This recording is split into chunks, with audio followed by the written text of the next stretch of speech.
enjoy the ride without sound downs.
Precious things. My heart goes into stone, hardly to suffer. Bedtime story, happy ending, you're just a snapshot in time. Life is a journey, not a destination. Enjoy the ride without sound downs.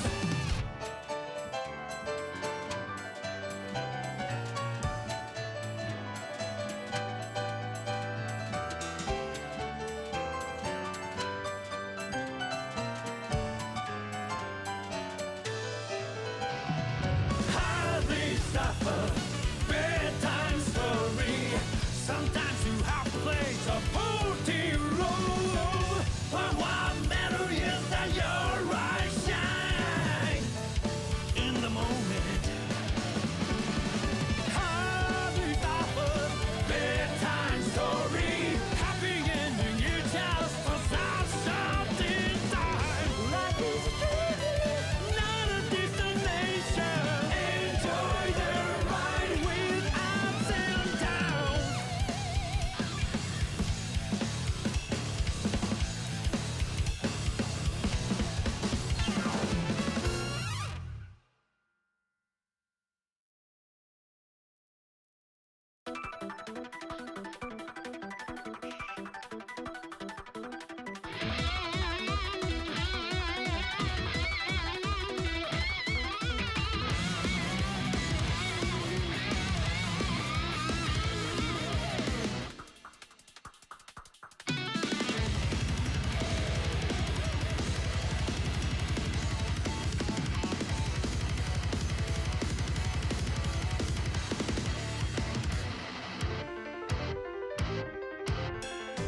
Wisdom, patience, empathy, kindness, serenity, clarity. Break out, turn the key to a world untold. Life is a maze where the wind whirls. Hey, what is good, everyone? It's Monday. That means it's time for some guilty Gear Xrd Rev. Can't wait. We've got a insane bracket today, actually. Like, look at the signups, man. Holy shit. People get... I got very late today. And people just kind of kept trickling in. I guess school holidays or something, right? But damn, man, we got a lot of players. Yeah, that's pretty interesting here, for sure. It also means we got a couple players who haven't checked in. So let me just, you know, call them out real quick. So we need Mercure to check in. We need Raxel to check in. And that's it, actually. Holy shit. That's a lot of checked-in players for the amount of players we have in here. Love to see it. Oh, your first drive tournament? Love to see it. It's going to be great then. Reminder chat, we got probably a couple new players in here. Make sure that your challenge name is similar to the one you have on Discord, or at least similar enough that your opponent can find you. If you need to change it, you can go into your settings here and you know, change it around. Alternatively, you can change your Discord. That's up to you. If you need, for some reason, to DQ during the tournament, you can press this unregister button, which will DQ you. You know, if in case you have to walk your cat, I don't know, your kitchen's cold or something, who knows. So if you have to unregister, you can do it. Your settings there. With that being said, I do need 2 seconds. I'll be back in like 1 minute. Give me 1 sec here. So pretty much I overslept today. I didn't have to go to work, and somehow I ended up sleeping until like pretty much 6. So I'm a bit late on stuff. So give me 1 sec.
Alright, perfect timing. It's 15 past, so that means I will go get the bracket ready.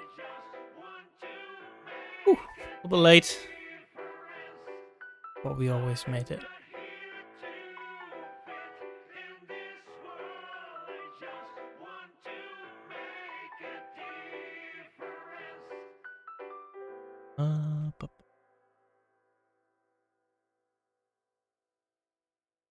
Second.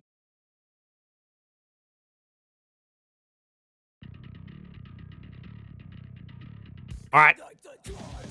Your bracket. Well, that's how it be when the bracket is this stacked. That's just how it be. All right, bracket is final. Let me just mark a couple players for stream, and we're good to go. Well, let's do TheCaptain up against Italy. Oh. There we go. And let's do Volta Antares up against vonzz. Let's do for round 2. Oh, this one I kind of want to see. That could be good. For round 3, let's do... Oh, yep. Round 4, we'll go all the way to this one, I feel like. I really know this one. I don't know who's going to play here. 16 real quick. Ooh. This. This. And I'm just going to set a barrier so I don't forget. 2, 3, and 4, and as usual, boom. Now good to play.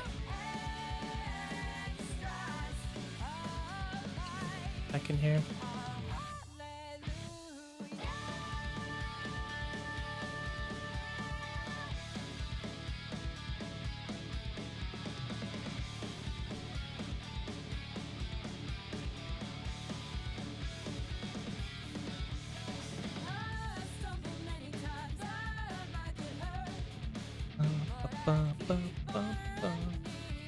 Also, well, it's good, my man. Yo, hello. I'm You good. good? I'm chilling. Being chilling. Being chilling, yeah, keeping it easy. I just looked over the picture. That's funny. Yeah, I just be keeping it cool. Lots of stuff happened, but it happened around me. So I unfortunately I got to read a bunch of funny drama about a certain game, but no, all's cool on my end. I love drama. As long as I'm not involved, I love drama. Exactly. Except I was sort of involved because it constituted like other commentary opportunities. So I'm waiting with bated breath to see how that resolves. But at least I got Salty where I got my start on, so that's cool. That is very cool. But we are getting into it. Yeah, big old bracket I saw.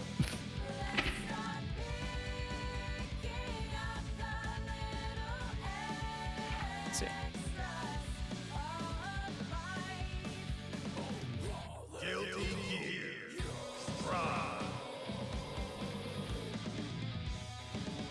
Yeah, it's so obviously, as I said, I was a bit late already, right? I got up late, and when I checked the bracket around like I think it was around 6, and that's when I sent my feeler ping out like, hey, remember to sign up. Yeah. Then we got like, I think we had like around 60 players by then, and now we're above 100. It's funny you mention that because I also like took a peek today because I was like, oh, let's see if I can get on the Strive again today. So let me check the bracket. And it's like, okay, 25 people, but knowing how online brackets goes, and it's usually around the feeler ping when everybody actually like signs up, or most people get home and they're like, oh yeah, I should sign up for this thing I had planned. Oh, And control then, out cookie. Thank you very much for that raid. Appreciate it. And yeah, you guys are just in time because we got a lot of a bracket. Yeah, 106 people checked in. Is it all 108? All 108 people are checked in. 106, I think it turns out. Oh, my it doesn't show not like updating. the full check. It's kind of weird. It doesn't show like the full amount of checked in. So, but Amazing. we'll just act like it's the big number. It's still big. It's over 100. Like what?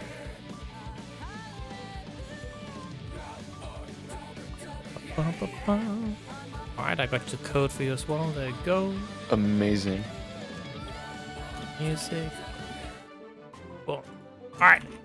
Oh, that ready here. No, we made it. But yeah, that meant I was like frantically seeding, and I was like, oh god, thank you. Oh, please, I'm done. And then I look, right? Like 10 more people signed up. I'm like, alright, back to it. I'm like, alright, I seeded those. I'm done. I check 10 more people, and that was just like entirety of today. It was horrible. I mean, you were trying to seed like before check-ins finish, which is always. I mean, I just imagine that's not the recipe you want to go for because there's always these last-minute joiners. Yeah. Glad you all make it at the end there, but. Otherwise, like unironically, we would have to start. We would have to start at like 8. I think it takes me like, if on a good day, it takes me like 30-45 minutes to seed. You know, shout outs to you, man, for like taking the careful time to seed everybody in exactly because I know a couple TOs that will probably look at it like, oh, 100-player bracket. Well, here's some names I know. Everyone else gets the random. Yeah, well, we do have the big yellow thing page, so it's like it's usually that one I go for as like my base seeding. And then after I go for the ELO, I check like, hey, the ELO can be kind of wrong sometimes because some people play the secondary. Like PataChu is seated very low on the ELO right now. I'll put him up because that makes no sense.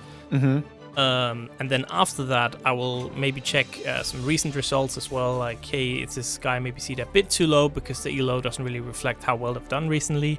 And then after that, I will ask Raj and say, hey man, you know, someone I missed that I don't know, because if I go from the elo and people I know, there might be some players I don't know, some players who changed their tag or something. Yeah. And then he will, you know, suggest some edits, and I will edit that, and then that's when you're done, essentially. Well, when I ran the vacation bracket, so while you guys were away, I did a quick bracket. I just had Lackey seated for me, so he's definitely more in touch with the Strive community than I am. So to mixed reception, of course, but it would have been far better than whatever I was going to cook up. It's like I'm kind of the same. Like, outside of Soldi and Majors, I'm completely lost. Yeah, I don't know who's cooking on the celestial ladder. So yeah, shoutouts to Ratch and Lackey for keeping their finger on the pulse of the Strive scene. Yeah. But anyways, I think our first set of players are indeed in this lobby. We got TheCaptain, as always. Great person turning out with the Brazilian flag. Always playing Johnny in both Xrd and Strive. Always awesome. Versus ettalily. There we go. Yep. Yeah, ettalily. Yeah, that's kind of it's kind of hard to see in the overlay. I wanted to say Italy for some reason, but that's not what they're going for, obviously. Ettalily. So there we go. It's going to be that Millia up against Johnny, as you said, and that's Captain being an Xrd player. Maybe has some Millia experience, right? Good. None of these weird new characters. Is it? I feel like that's the lore I'm stuck on. Where does Captain really come from? But, you know, he plays well in both, as far as I'm concerned. So, good to have him in both stuff. But currently, getting a little schmixerized here by Ettaly's, you know, good use of Millia dash. Getting up close. Old TK bad mood now. Sir, and we are taking a trip to the wall here. Oh, trying to cheeky, just walk out. Good defense there by the Captain. Yeah, immediately teching out, getting the buns in right now, using the superior range of Johnny and the guard crush to be able to run this mix. Goes for the instant overhead, and he will be showing ettalily how the wall break looks like.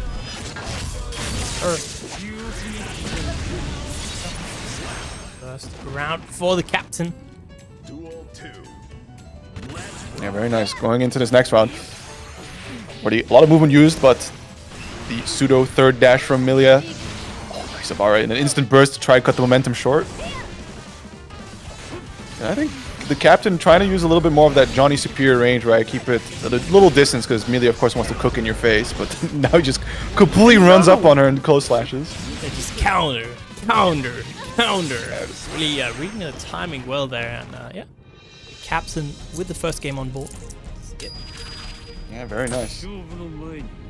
Always styling on the Johnny. Our chat. The thing is impressive about the Captain is, like, Johnny Strive and Johnny Xrd have very different combo structures. For him to be able to, like, flip back and forth between them, especially, I think, is like, there's a one-day difference. Today he plays Strive, tomorrow he plays Xrd. It's something impressive, honestly. Yep. I mean, maybe you just kind of need to think of it as different characters almost, right? I don't know. I could never. I see my character on the screen, like, it's probably one of the reasons I immediately wrote off Shin from as a potential character, because I play him in Xrd. I could never.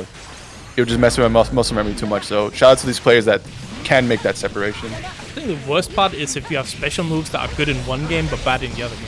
You know what I mean? I'm pretty sure Big Driver is good in both games, but anyways, I think the Captain really... Oh my god, he's kind of cooking it. Enough about Shin, let's talk about Johnny. Yeah, oh, got the winger connecting, but trying to do that run-up throw. Obviously doesn't work out. ERC catching ettalily out the air. Yeah, taking his turn back, and there we go, another round for the Captain here, looking on a warpath to clean up ettalily pretty quickly here. But let's see if ettalily can make any sort of responses, right? Adapt to this game. There are 3 games they have to go through. Yeah, nice low wall assault to extend the combo. See if she can knock the wall splat. Not quite, giving Captain the opportunity. Quick 6P will turn the momentum quite right around to a wall break. Let's see. No hard knockdown, so she can't straight away run a safe jump mix, but gets in regardless. Counter hit getting that. anti-air going, running in. Another anti-airs. Yo, the 6Bs are coming out real nice. I think every hits she's gone so far has been 6B counter hit. Yeah, and the perfect ride there. Okay. Let me start of the shift here. Also, it's kind of funny. I feel like all the Millia players, pretty much apart from Sorani, from the UK. I know what it is about UK players in Millia. Yeah, I wouldn't know either. I think it's pure happenstance, but look at these normal ranges he's hitting him. Instant overhead, wall splat, and there we go. Captain takes game 2. That was pretty quick. He just hit him like 3 times. Yep, just like that. I mean, you know, we got Sstegy, we got Anna, we got Courageous Amy, we got Seinaru. A couple other people I'm forgetting. Obviously, we got ettalily. That's 5. Mm-hmm. I couldn't even think of 5 other Millias. that are British, because like you said, mentioned Sorani is that's one. From. Oh, that's one of them. Yeah, that's Greece. It's not British though, right? Oh, that's Greece. Yeah. Yeah. Four British Millia players. That's an interesting count. They're all hanging out on the same Discord server, pulling up to each other's houses to grind out sessions.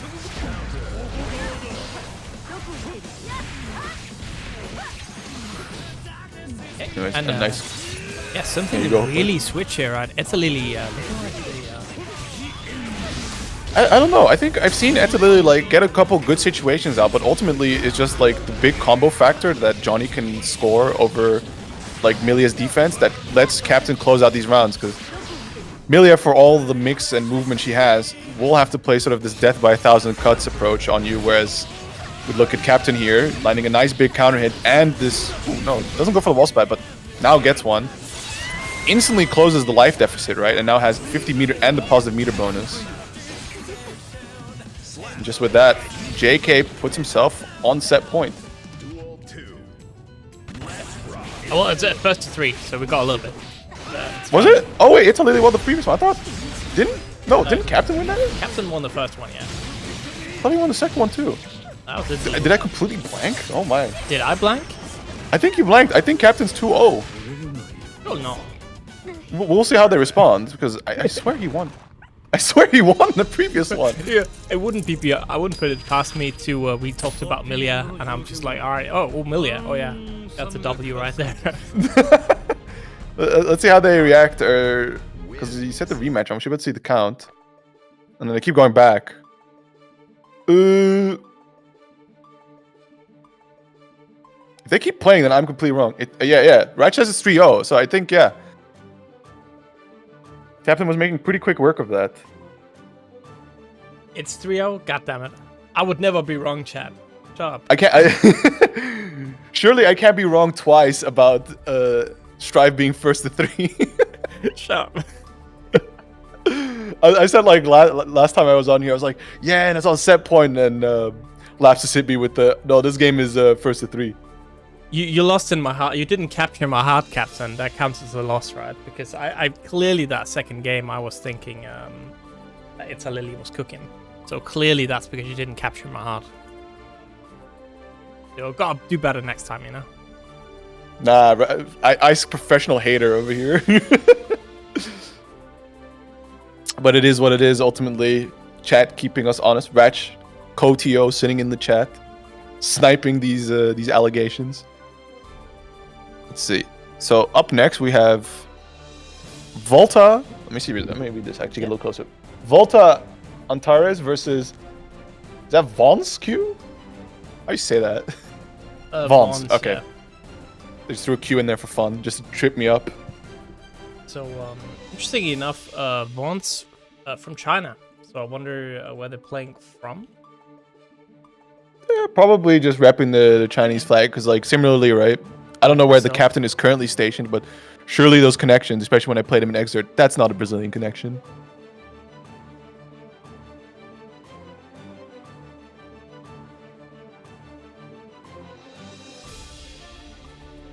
But here we have, it looks like Shin versus Nagoriyuki.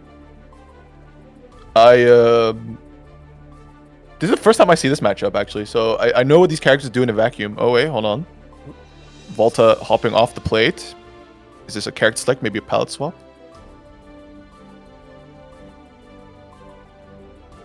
No, it's Shin again. Right, so as I was saying, I only know of these characters in a vacuum, so I don't know how... Do you have something to say about this matchup? Well, obviously, in a vacuum, right, I should say, both of these characters, a lot of damage. In this current patch, right, where we have someone like Goldlewis doing really well because you get your burst meter back very easily. You know, kind of same deal a little bit here for Nago, right? You have a lot of HP. That is very good on this patch. But Shin can dish out a lot of damage. I feel like, you know, and you have that DP as well, which is nice to have in this matchup. I feel like, that's rough. They're already getting the pop, and just look at the HP drain away, and going back, he kind of got nothing out of that extended normals he would have normally gotten, and only giving Volta just the major life lead. Nice tech, leading to a nice little combo here. Of course, going into the next blood pop will not be a deficit for vonzz. Yo. Oosh. I think it should be a screen transition. Oh, not even. Doesn't push them back too far. Nice. Hit him with a bit of that stagger frame trapping. vonzz looking kind of good here. So even with that kind of like explosive first opening where you're utilizing a lot of Nagoriyuki special cancel properties and going to blood pop, still making that comeback and now looking a lot stronger, right? Yep, already taking off half the HP of Volta here. Obviously, again, Nagoriyuki can dish out some a lot of damage here. Yeah, that character could dish out the hurt. You know, the only one-shot character on the Arx's Strife page. Oh, there we go. And vonzz. Nice. Up 1-0.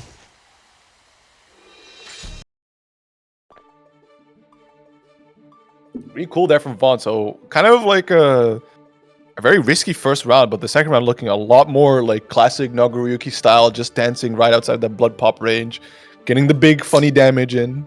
Yes, sir. You know, thank God Fukio is not full involved and can cross up.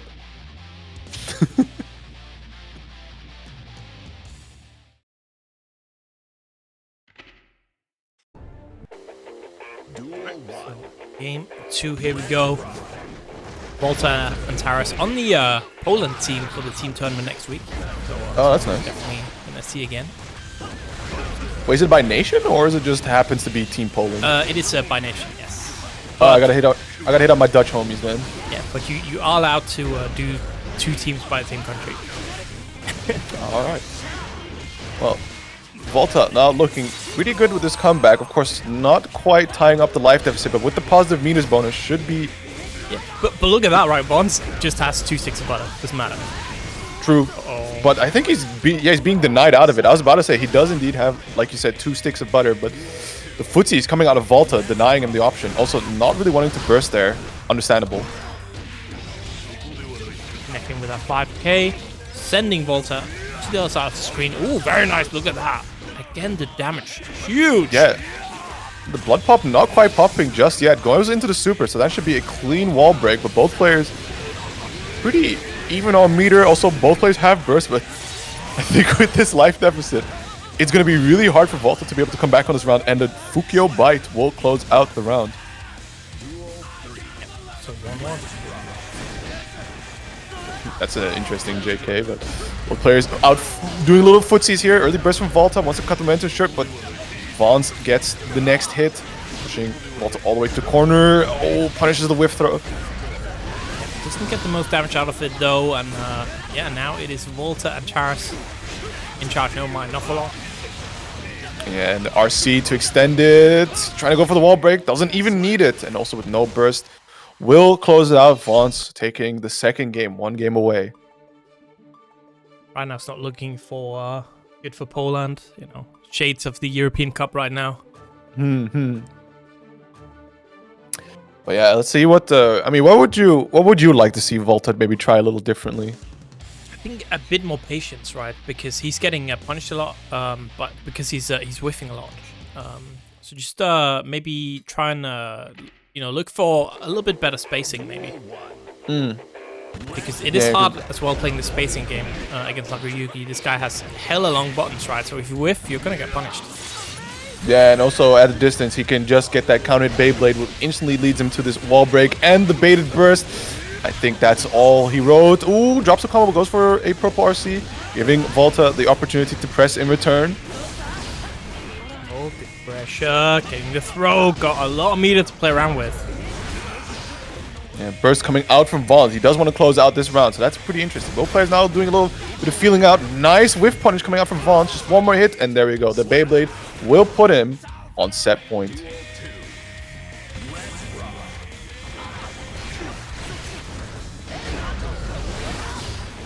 Nice Elk running the pressure, but a good A.B.A from vonzz, cutting it short immediately. Now both players trying to look out for a little bit of distance, but Volta trying to close the distance straight away. Counter hit, got one stick of butter. Oh, yeah, nice burst there. Staying alive, but it's going to be difficult. And nope. like that. That's a clean 3-0 from vonzz. I think he dropped like one round, so very impressive and very dominating performance coming out from vonzz. Will be interesting to see how he plays off against Indoor Turtle, which is his next opponent, but won't be on stream, as we will instead be getting DoKuNu versus NSxC, if I got that right. Let me just peep this. Yeah, DoKuNu and NSxC. Yeah, sometimes these Chelong names don't quite line up with the Discord names.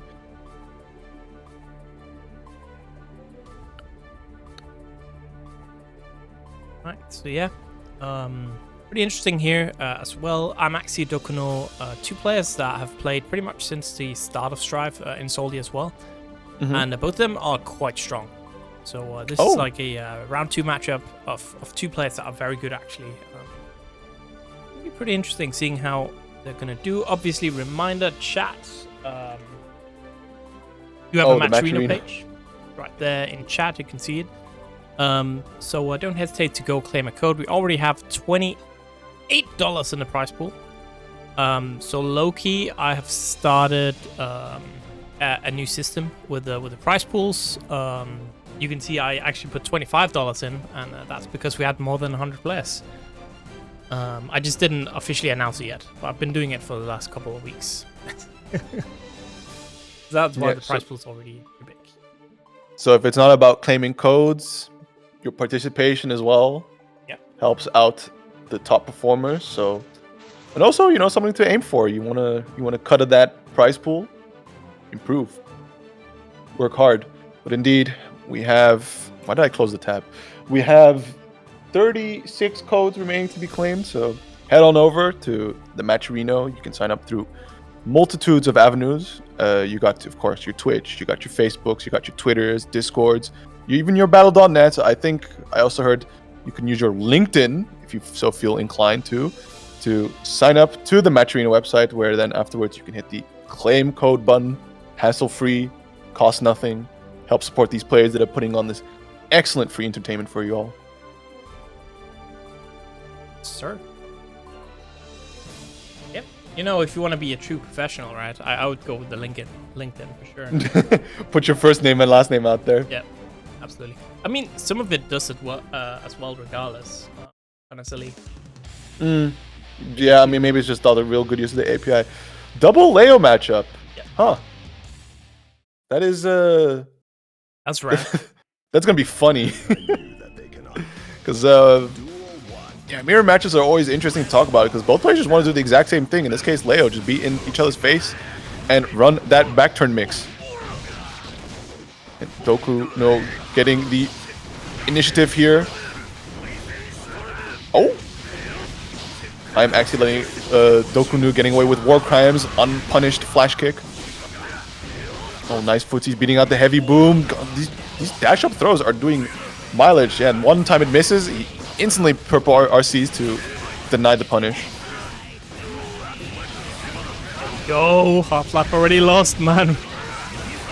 Yeah, Feeling the Burst does not want to get him that positive meter bonus. Oh, nice runaway with the back turn stance going into the anti-air 5P, or back turn P. Now both players trying to control. Damn, that move has function? Another one. Another one. What is this? This is an AI interpretation of the Leo mirror matchup. You ask ChatGPT, what tool should I use to play into Leo? And it just goes, JD. Just spam JD. Oh, nice anti-air and a good little pickup as well. Sets up the pressure, but fortunately the armored stance cannot go through that really long 2D from Leo. Crossing up, trying it again, getting that overhead this time around. I do love how ham these players are going on top of each other, right? Just trying to go for the craziest option, constantly flash kicking through every opportunity, and there's the punish on the burst shield. And another one. Oh, this one's gonna cost you. No hard knockdown, but still both players pretty close on life, and there we go. PRC throw will put DoKuNu on the first game. Oh, DoKuNu.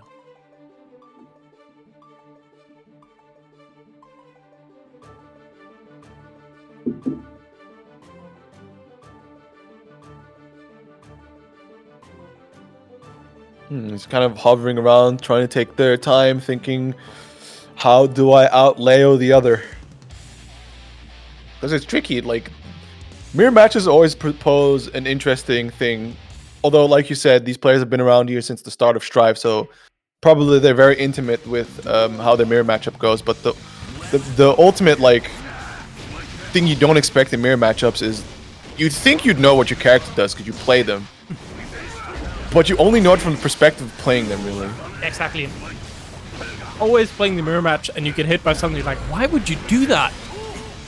Or it's like, it's not even why would you do that, it's just like, oh, this mix, I've done this back turn heavy slash every single time, and it's worked on all my opponents. Surely I know that's what the Leo's looking for, and then you just don't react to it.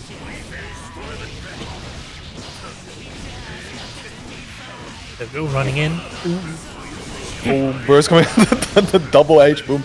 But unfortunately, I am actually jumping into it a little too early now, giving DoKuNu the opportunity to land this wall break. Goes for the super, so that'll be a hard knockdown. Not quite kill yet, but a couple more hits. One big powerful one should do it. Running in. And cross up flash kick. Oh, I don't think we'll see a burst coming from DoKuNu, so he's feeling it. Either takes it into the next round or closes the win out here, and that should be it there with S-Boom. Yeah. That was close. I believed.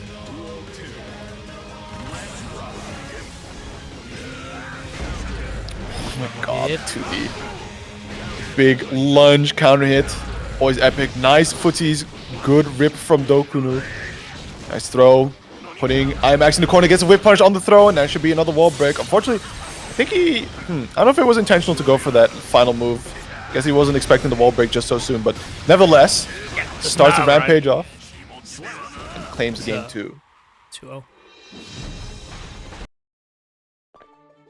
Alright, so, yeah, apparently DoKuNu is PataChu's brother. Oh. They're definitely getting the fine technology then on how to play Strive. Thanks for the lore. That's interesting. Because there's been some like interesting types of like that kind of like familial tech pass down from that I've seen a lot in like League of Legends scene. Most prominently is a streamer by the name of General Sniper. I forgot exactly who their brother was. I think it was like something Viper, but they were first challenger, and that guy just taught his entire family, like all of his brothers and siblings, just like, yo, this is how you play League good. And then they were all like challenger like in middle school. There we go. So from the looks of it, the same is happening over here for DoKuNu. But who is the big brother, right? We don't know. Oh, I mean, that's also the thing, right? Sometimes you just get the little brother giving the big brother tech, and that's also helpful.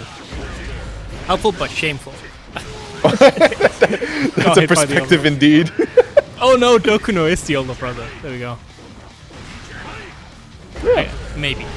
Anyways, it is actually right now pulling on the pressure there. We got 2 sticks of butter to play around with. Oi! Oh, giving the out, and there we go. The helicopter down to try and get a hit in. Nice flash kick. Ooh. That's an unfortunate routing there, going back to the mid-screen, but with the life lead, gives Axie the room to play it a little bit more the way he likes to play it. Again, the flash kick taking page out of Neos's book. Yo, you can't cross up flash kick. Just hold down and then up. Good luck. Oh, nice burst putting DoKuNu in the corner, and the flash kick again. Every time the Berserker Slash comes out, a flash kick. Yeah. I mean, again, finding a read there, right? And DoKuNu may be saying, "Why would you flash kick there?" Oh. I think it's definitely a good position to flash kick. Like, there's a lot of ways you can address the cross up dash, right? But flash kick being sort of the safest, most reliable way. Doesn't lead to a whole lot of damage, but instantly like gets you out of a situation and potential back turn mix. Yep, smart. And we see Axie and adapting here, working out the super, and that is around on the board here for Axie. Yeah. I think definitely it's those flash kicks on those Berserker Slashes, right? Like denying DoKuNu the opportunity to go into back turn and access some of Leo's more potent mix-ups, and instead getting this little, like, these tiny hits in, resetting back to the neutral and trying to take it from there rather than, dealing with Berserker Slash in a more advantageous way. Like, let's say you try to IB different game. Because you IB the move before he does Berserker Slash and Xrd and you can throw him. Also, winner of this one, again, gets the opportunity to fight Tiger Pop. So, oh, that's cool. No pressure. No pressure whatsoever. Oh, now that's DoKuNu taking a page out of I Am Axie's book, flash kicking the Berserker Slash themselves.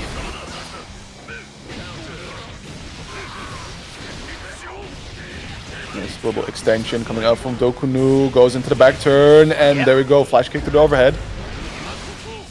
Excellent backdash, denying the throw, getting a good punish in, but oh, the super! Not having any of that mix. I was about to say that full stick of butter about to come in, and there was straight away the super and the nice footsie catching the backdash. DoKuNu now on set point here. One round away. Nice. Oh, and the burst bait is on top of it. This is going to be painful. Tries to run up. Yes, gets another overhead with a counter hit. Gets the wall splat. And that should be a hard knockdown wall break here. I Am Axie here on dire straits. Does not block the Berserker Slash. Does flash kick to the second one. YRC staying safe and ow. Kind of poetic, right? Living and dying by the flash kick, and in the end, the one that was blocked was the desperate one in the final round. True. It's the true old adage of live by the sword, die by the sword. But that will beat DoKuNu indeed, as you said, facing off against Tiger Pop, which I believe isn't something Stream to do. It's not. So we're gonna move on. So this was not even a top 64 match, by the way. Huh. That's how stacked today is. Because right now we are going to our first top 64 match, which is going to be ThatWave up against Shangbadung. So two extremely strong players again, seed 16 and 17 against each other. Oh yeah, I saw ThatWave play in the bracket I hosted a while back. Is really cool Sol, especially the usage of I don't know the exact setup for it, but to be able to like PRC, put yourself in the air and just go for the instant overhead JP. Very potent out of ThatWave. I've seen Soul, kind of interesting how it all comes around. Soul was such a menace season 1, right? And now kind of starting to see the Soul menace back up again. Soul's always a menace. He just has the kit to be a menace. He's just one of those characters where you have to nerf him by numbers. We're going to have also a duck match here. It's going to be Austria up against Germany. Shangbadung from Germany and ThatWave from Austria. Oh, I might be mixing up names here, but I'm fairly certain it was Shangbadung that has some very deep understanding of Baiken parry and what it can do and which situations it's useful.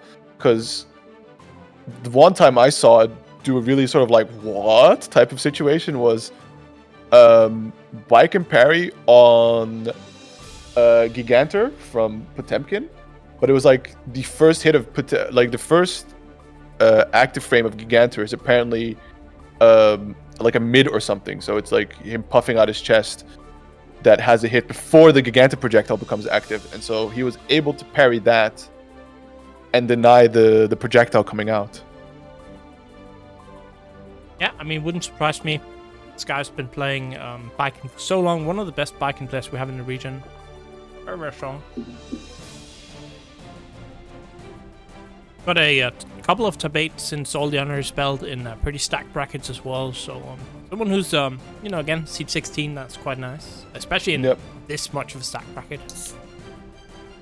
Yeah, especially like facing off against ThatWave nice and early, giving us the good enjoyment. I mean, that's the thing with stacked brackets. Even if it's like 100 players, eventually you're just gonna have to face a killer. Where if you played in a more smaller size bracket, you'd normally expect to see them towards the upper end of business. Go.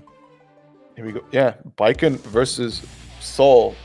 It's very, very interesting to consider because like Baiken, I mean, both players kind of like both characters have that ability to play at a similar range, and ultimately they want to be in your face, but under different conditions.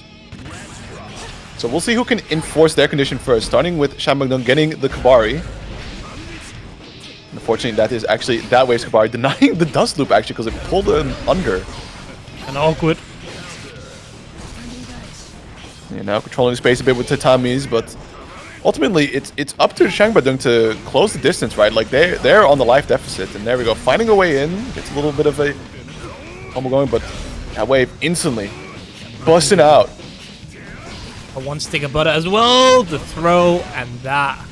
It's gonna be the first round. Very, very nice from ThatWave. Now again, both players playing it out a little bit. Shangbadung utilizing a little bit of that superior mid-range from Baiken. Now sets up the Kabari. We'll be going for the interesting mix-ups, influencing the position of ThatWave. Tommy, ooh, the gun flame. The gun frame. Oof. Ryozan-san hitting from pretty far away, and the Wild Assault getting Shangbadung back in with the Kabari, setting up a really cool combo. Just look at that damage plus the wall break. Won't be a hard knockdown, but damn, it hurts. Yep, and he gets that counter hit as well. Now ThatWave in a bit of trouble, but you know, it's pretty much an even match here with the damage that Soul can dish out. It's so fucked up that that's the case. I was like, oh yeah, he's like 2 hits away from dying, but it's even. Don't worry about it. Nice, a bar for Shangbadung. Again, and ThatWave kind of feeling pressure there, forced to burst. Doesn't want to deal with that situation. Obviously, Shang now in the corner, doesn't matter, gets out. Yeah, now setting up the interesting Kabari, right? Jumping back, getting a sort of pseudo air dash in 6p, but no Kabari to be able to pick up off again. But look at the half health already gone. Trying to set up another Kabari. Going again for the very interesting movement. Good DP there. Okay, so getting out now, shoving Shang into the corner, but the jump back. Heavy slash. Getting him out, and there's the RC. This should be game 1. It is Shang taking game 1. Very nice. Soul DP always scary, especially if they could somehow land the heavy version. Also, funny again, the winner of this match is gonna go against Zando. Another high-end player, so... Of course, these high-end players make quick work of the bracket, right? Standing there, waiting patiently for their next victims. Or potential upsetters. Who knows? Go game 2. Shang already getting the early 2S, but ThatWave bursting them into the corner. A bit of pressure, you know, plus frames. Nice 6p. Oof. Whoa. The clash on the Kabari and the DP, and a quick cancel from ThatWave puts him on the advantage position. And look, the damage, half health, already equalized. Close to a wall break, but Shang pressing out. Be able to kill here, one more RC. Yes, there we go. 1-0. So Shang continuing the momentum from before. Kabari. And it has been, in these Kabari situations, it really has been Shang getting the best of it for the most part. Oh, the DP bet it out. I think, no, it's indeed that Shang really is able to utilize the Kabari right up to the way he intends to, right? But I also think it's just that wave trying to be a little bit more patient. Now is indeed DPing more, but earlier we saw a lot of patience coming up from Shang, trying to wait out the Kabari timing, being like, yeah, this character, like, Shang definitely knows how to use the Kabari to his exact favor. Ultimately, it's going to cost him as Shang takes game 2. Yep, 2-0 lead. It's tricky, especially because, like, I like the idea of thinking, like, okay, we'll try to reduce the variability of Kabari by just sitting here and blocking and trying to react to whatever Shang's trying to set up. But ultimately, like, you know, sometimes it does work out and you have godlike blocks and you get through the entire situation. Other times, you kind of just have to take a guess because otherwise, you will crack. So this time around, that wave. One in the lead. Oh, good snipe out the air. And a burst from that wave, not wanting to hold that combo and also put Shang in the corner now. Running a little bit of pressure. And the parry from Shang just instantly denying all that momentum. Yeah, not able to get too much here and gets in another parry. Oh, again, the Kabari clashing with the DP, but look on the meter of the side of that wave. Never mind, Shang putting himself on set point here. One round away here from taking it 3-0. Very dominating fashion as well. Definitely cooking real nice here, so let's see what Shang has to close it out, or if that wave can find the magic to be able to make this comeback. So far looking quite tough as Shang scores the super wall breaks. That'll be a hard knockdown. Nice thing. Let's see. Oh, again, it's Tommy looking kind of as an anti-air right there. Oh, this is tough. Nice DP. Just trying to find their way through here. Getting the plus frames in. Gotta avoid the parry, of course. Ooh! Missed the anti-air. Is that it? Oh, just kind of drops the combo. Anti-air, and there we go. 6P Kabari will close it out. Shang taking it 3-0 over that wave. Kind of impressive. Yep, definitely a match I expected would be very close, but Shang proved me wrong and looking very, very strong. Yeah, so let's see how they stack up to Zando, which again I don't think we'll be seeing. So up next, I don't know if you marked it. Oh, there we go. It's Rush Blazing versus Guessing Game. That's one hell of a name. So Italy up against Spain. Guessing Game, someone I originally knew from DNF Duel of all things. Did really well in DNF and started joining Strive for Salty. And someone that has been getting a lot better. We're saying God damn it in chat. Rush, huh? Rush, a commentator and now a TO as well. Oh, cool. So playing that Soul, you know, I would say if we had like a commentator tournament, he would be one of the strongest ones that we have around for sure. Fair enough. He's been very solid for a long time. Guessing Game, playing the A.B.A. Last time I saw him. That's a Goldlewis. Oh, that's a Goldlewis. My condolences, Rush. I heard that, you know, losers bracket is nice this time around, you know, time of the year. Hey, I heard you could throw a white wild assault, so do with that information what you will.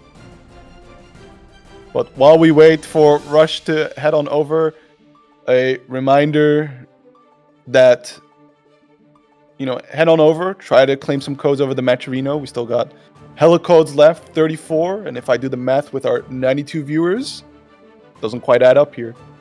Oh. So, yeah, it's a lot of viewers and also a lot of codes, so feel free to claim it over, right? Head on over to the, you know, hit the exclamation mark Matcherino in the chat, grab that link, sign up with any one of your multiple accounts, Twitch, Facebook, Instagram, battle.net, LinkedIn even if so inclined, and just hit the claim code button, right? Support the fund, help out these players get their kebabs after hard days of a very stacked bracket, you know, and also the entertainment they're putting out here for y'all for free.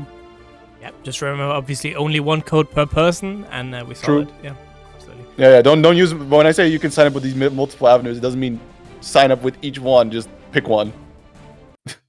Interestingly enough, you say that because we are actually going to have a TO/commentator tournament / talent show. I just got to organize it since that was one of the donation goals for the Salty Run Back. So, oh, cool. We are going to do it. I'm on my Strive grind arc, so I don't think I can play in that. I don't know which game is going to be even. Might be a mystery tournament, who knows? Yo, put on that central friction, no cap. Anyways, Guessing Game already cooking pretty hard on Rush here, doing a whole lot of damage. Getting all kinds of behemoth typhoons, but I think so far the only damage Rush has been able to put out has been these DPs. Which, you know, nice that it works. It's not quite adding up to what Guessing Games have been able to pull off on Goldlewis and Skyfish to close out round 1. Yeah, clean. And remember, right, again, Goldlewis is so strong in this patch because obviously Wild Assault's super strong, and if you have a lot of HP, you're going to have a lot of burst. And having resources in this game super viable. Yeah. Also, like, I think Goldlewis was always kind of pretty good at being in your face. It's just a question of, like, how does he get in your face? And now with extra system mechanics on top, no longer a worry, as Guessing Game is now one guessing game away from taking the round, and just like that, takes game 1. Sir.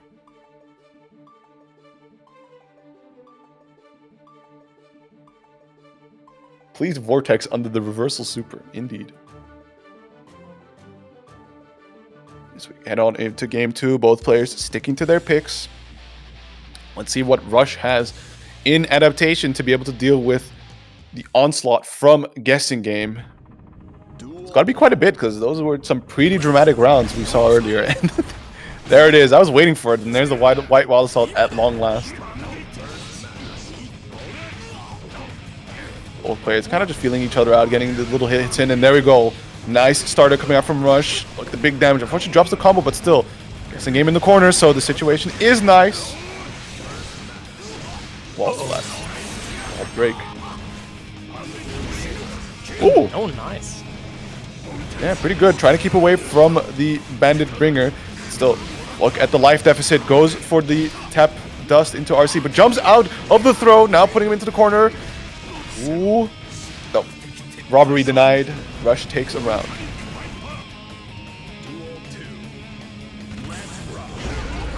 Oof. Just deck him in the jaw. Instant burst coming out from Guessing Game. Not too interested to see how far the damage will lead. Look at him just slamming you around, but oh no. I don't know if that was the correct. I don't know. I assume that might have been the correct routing. Or that felt slow, so it looked like it would have been able to tech out. But nonetheless, I was about to say Guessing Game is in there, but the reversal from Rush throws him in the corner. I should commentate faster. There's a lot of things to commentate in this game for sure. There we go, runs in. And this time Rush looking a lot better, though. The anti-air coming out from Guessing Game. Yeah, and the Thunderbird covering the air-to-air approach, giving Rush the advantage he needs to be able to take another round, putting himself close to claiming out game 2. Wild Assault into throw, looking already pretty good. Catches Rush trying to jump on wake up, so that's not advised. And an early wall break already with a huge life lead and this positive beater bonus.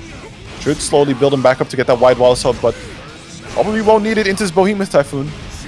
Oh, running in, never mind. Air to airs. Big no-go zone coming out from Goldlewis. And Guessing Game, one guess away from winning the set. Daisuke, please fix. Winner of this one will be against Sorani, so that's going to be interesting as well. Yeah, another very strong player. Sorani just taking out Donut 3-0, so that's against Goldlewis probably as well. It's kind of interesting that, you know, as the Millia player, you definitely think like, oh please, no more Goldlewis in my bracket. Hey man, you sign up for brackets, you gotta be able to be prepared to deal with Goldlewis, because somebody's looking at this character and being like, damn, free elo? Well, right now, it is Rush looking good. Uh-oh, as I say that, though. Macro incident. Oh, big punch. Yeah, I think that's the 720. How many birds? No, that's a 720. Still, a kill is a kill, so I won't complain as Guessing Game put himself on set point here. Starts the round off with a wild assault, getting the Bohemian Typhoons. Rush trying to back out, but Guessing Game denying the opportunity, already taking half health. On the bird, keeping in the corner. Burst. Is that how that worked? He did burst shield and then got pushed back, but was still in guard crush. That is, that's kind of awful. That's the situation. Anyways, Guessing Game taking a clean final round, going 3-0 over Rush.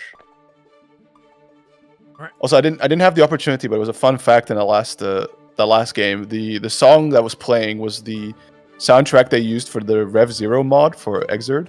Fun fact.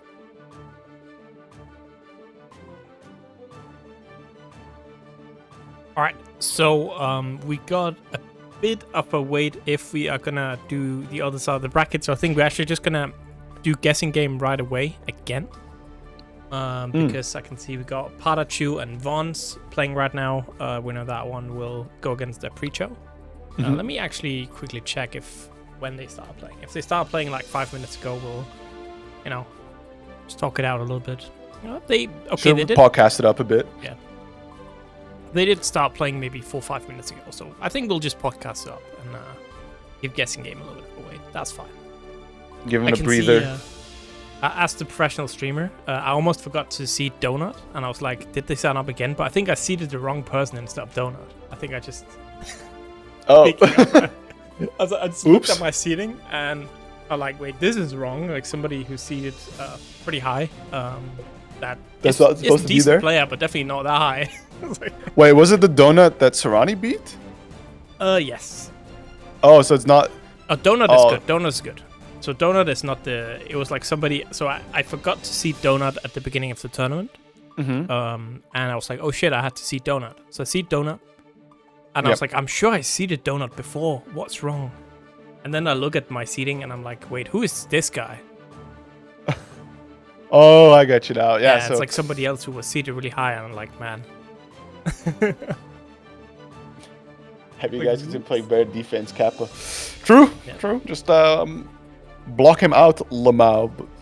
But yeah, Goldlewis, one hell of a character. Of course, I think there's two things that's super fair when there's like a character that's super annoying, right? Coming from various games, there's always gonna be like that character. Goldlewis in Strive right now, Johnny in Xrd, yada yada yada. Complain about the character all you want. There's probably some really valid criticism out there where you say like this character really just is frustrating to play against. It sucks that this exists in the game in the current state. But at the same time, right? Don't lose on character select screen. Yep. Absolutely. And again, like they're gonna do some changes. Was it in July or this month? I guess then to. And the game systems, right? The way that Wild Assault, stuff like that works. That might already be like an indirect nerf to someone like Goldlewis, right? And then, right. Obviously, we have. But like at the same time, right? Arc system works. Guilty Gear Strive tried not to be in controversy. Challenge impossible because they announced these patches, and the first thing I see regarding that is just everybody instantly complaining about the timing and also the promise of more patches. So it's good that it's finally coming. There's a date for it, but I think it was like Leffen or something who said like, "Yo, he was glad he got enough points to qualify, so he doesn't have to play the rest of season 3 anymore." Yeah, it's like it makes sense, right? They have to do something because the players are not happy about the current state. But then you have the issue of obviously the finals. What they're gonna happen like winter, I assume. Since we have our last qualifier during winter. I think October or November or something like that. But the issue is, right, the big patch is going to be before that. So actually you play the entire season on one patch, and then you play one like qualifier on the new patch and the finals on the new patch, which is kind of awkward. I think surely they can delay the patch, no? Like, what?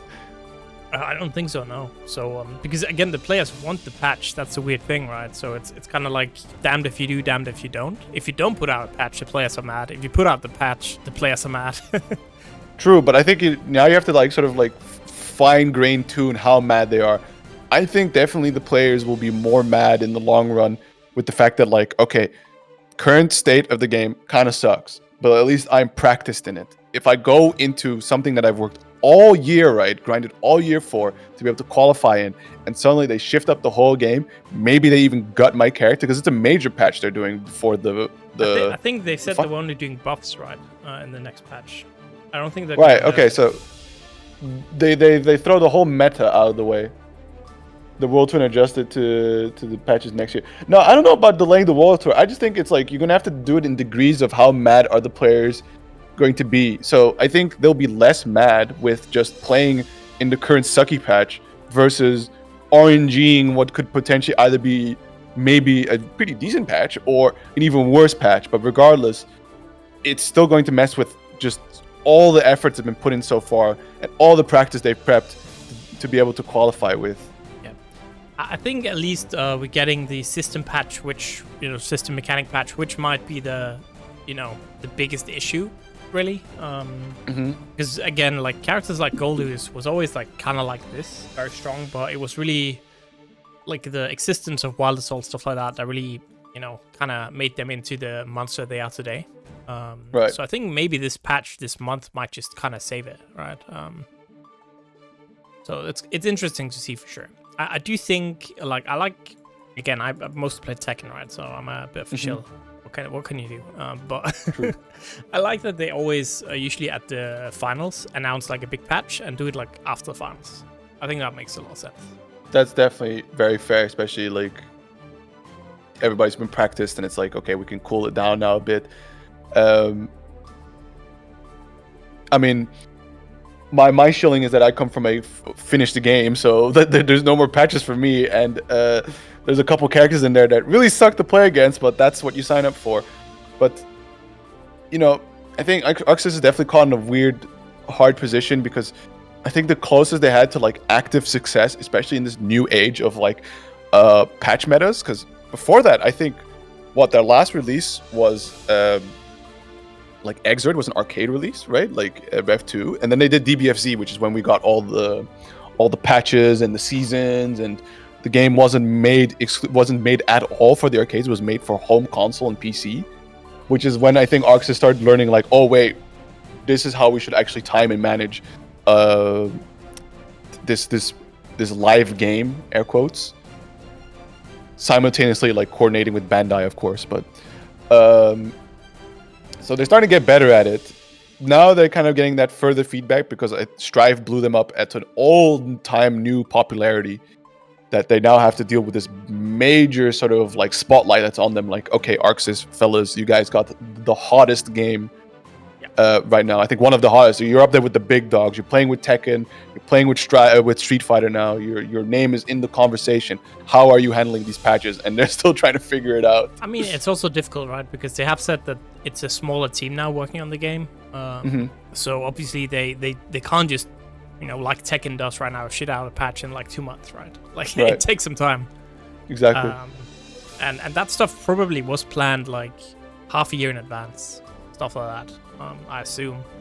And if you have a smaller team, that's even longer. Probably they have to plan out in advance. And I assume when you put out a patch, you don't expect the meta to be bad afterwards. So they probably expected people to be like completely fine with this patch and just happy, with a new patch. But now, because it's a state, people are kind of like, about the gameplay. But regardless, I hope for sure that it turns out better. Again, it's only 4 months away for the big patch, so. Should be interesting, regardless. But here we go. Can't wait for my Axel buffs, please. Can't wait to see how Happy Chaos ends. But right now, we got PataChu Shin versus Precho on the Goldlewis. Early burst from PataChu, not wanting to... Did you just say, give me the Polish flag? Alright, well, whatever. Trying to keep Precho in the corner here, getting the wall break with the super. So that'd be a hard knockdown. Let's see what kind of... setup they cook up. Nice stomp. Oh, nice air to air. Of course, can't use Wild Assault if you're constantly stuck in this pressure. And so far, PataChu closing out every single opportunity for Precho to try and be able to leverage the strengths of Goldlewis. Let's see how that goes into this new round. Yep. And it's Polish PataChu tonight, so that is a different beast we haven't seen before. Strong. Looking pretty strong, this Polish PataChu. Wonder if they have any relation to the French PataChu. Ooh, nice XP. Like, look, I mean, just look how often Polish PataChu is able to keep Precho in the corner here. Yeah, nice little combo here. Doesn't quite go for the wall break just yet. Don't think it's going to build up any tension soon because that penalty is kicking him pretty hard. I remember when Goldlewis came out, the drone was the best character in the game for a while. It was pretty funny. I can believe it. It's basically a pseudo puppet, right? Just better Eddie. There we go. Yeah, Precho finally making the comeback, finding their way in. So starting to get a little bit of that read on Polish PataChu, especially with level 3 was a security gauge, being getting that major Thunderbird instantly controlling a lot of the screen space. So if Precho can continue denying Polish PataChu the utilization of Sin's extended normals and the control he has over the mid screen and also the corner, should be able to make it close. Because just look at this already. Anytime he does get in or they get in. Oh no. That's Precho. Polish PataChu not working out so far. Maybe a flag swap or just needs a little moment.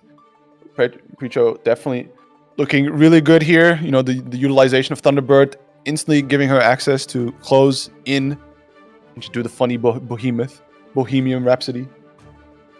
The Polish debuff. Yeah, you'd see it.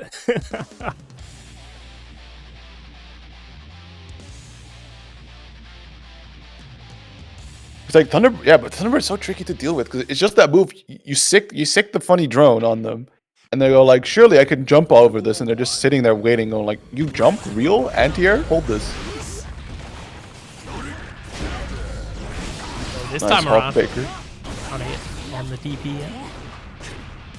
Again, putting Precho in the corner, but she finds a way out. Never mind, that is a... Is that wall break? Yeah, there we go. A wall break for Polish PataChu. This is a situation we've been here many times, and Precho, she has indeed found her way out, but we'll have to burst. Pretty confident in taking this round, so we'll see how that stacks up as Polish PataChu is indeed getting these hits in. Yeah, Precho, obviously, she got her like big break, I would say, at install, which she won this year. Very strong. Nice. Beat Solid in the grand final, so it's kind of a Goldlewis mirror, and the super connecting first round Precho. There we go. Yeah, definitely Precho looking really good in these sort of taking back control of the situation. So Polish PataChu obviously with the really strong out of the gate, putting you in the corner, getting the early wall breaks, but ultimately Precho able to keep her cool and mount this comeback, right? Taking the patience. Ultimately, she is aware that Goldlewis just needs a couple of hits and a couple of behemoths doing hella damage.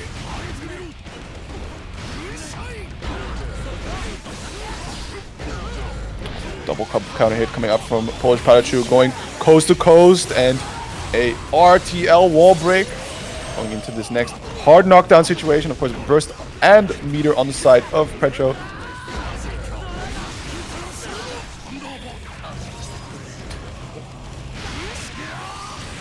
I do like seeing PataChu being the only one to really use eat nowadays. Oh! Oh, it worked. Okay. Close out the round. There we go. Staying alive, just barely, man. Ooh. I like the vision. I like the vision, right? Jump over Thunderbird and then beat out the anti-air with Gold Burst, but Precho, she just didn't press an anti-air.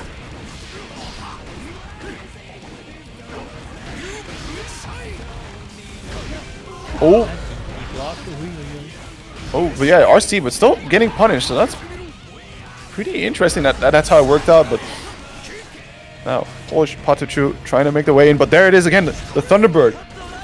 You gotta respect it, and walk all the way back, giving Precho this screen space, and now you're in the corner. You have to deal with Behemoth Typhoon. No, you don't. You just hog Baker out. Counter hit. Up throw. I see though to stay safe. Man, both players so low on life here. Really go either way. And the danger also. Constant backdashing from the bird. Good throw tech. Nice. Can PataChu close it out on this? Yes, there we go. On the board, tying up the set. 1-1. Polish buff coming in now. It's online, I think. It's a little bit of like a diesel engine, right? Slow start up, but it'll get there. Yep.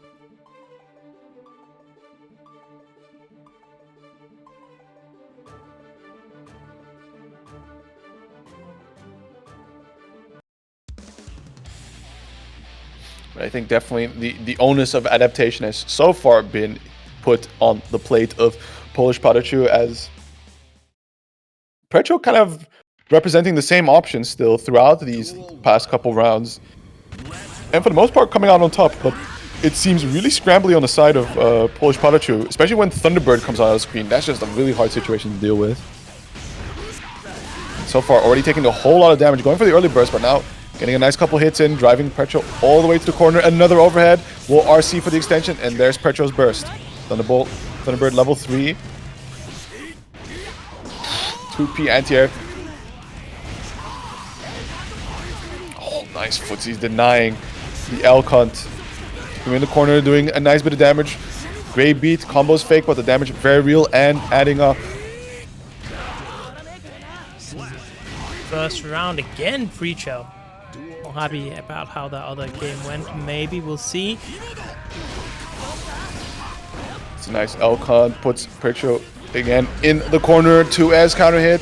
Goes for the wild assault extension. There should be a nice little wall break, going for the super tyrant rage. There we go. Let's see what Polish PataChu is cooking up on this. Yeah, PataChu. That's true. PataChu. Oh, nice air throw. There we go. Put him in the corner again. Nice blocks from Precho, but ultimately, was it PataChu finding the gap there and tying up the rounds here? This could really go anyone's game. They're taking these rounds back and forth. Nice jump over the white wild assault, denying one of the more potent, or the potent Goldlewis option. But Precho finding her way in now, but gets Hulk Bakered out. Now PataChu running her to the corner, trying to use the extended normal range of Shin to get this super wall break, going into the hard knockdown. Let's see what he's got cooking. Again, going for the L cunt. There we go. Takes game 2. That looked like a far stronger round there for PataChu. So finally gotten used to his new heritage, stuff like that. Solid. So we'll see if Precho can turn things around here. Obviously, it has looked very solid, right? So yeah, for sure. If Precho can, if she can get into those, like, you know, the ideal Goldlewis situations, that space where you just have to keep holding these behemoth typhoons, going for a pretty nasty guess in situations you'd rather not, she could definitely come out on top. But of course, PataChu will try to utilize a little bit of those longer ranges, but so far, Precho putting herself in that situation exactly right now. PataChu stuck in the corner, and there goes a pretty bad read into a nasty counter hit, claiming a perfect over PataChu. I don't feel like Groundhog Day right now, man. It's like every first round, Precho just completely dominating, and then PataChu's like, oh wait, I gotta play. I forgot. Maybe could also just be the fact that, like, okay, you start off the game, you have the burst resource fully on deck, and then they come out, and then of course you start getting into a little bit more variability as PataChu on a warpath here. Like clockwork, right? Just saying, oh. Yeah. And a very strong round in response. So let's see if he keeps it up, or if PataChu is able to, you know, sprinkle a little bit more of that Goldlewis magic.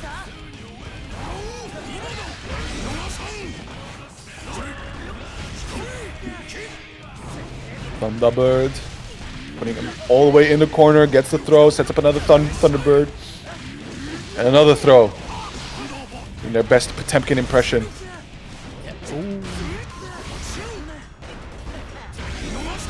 And just giving up that pressure, and this time though, PataChu's not gonna get those 2 rounds in a row, and that leads 2-2.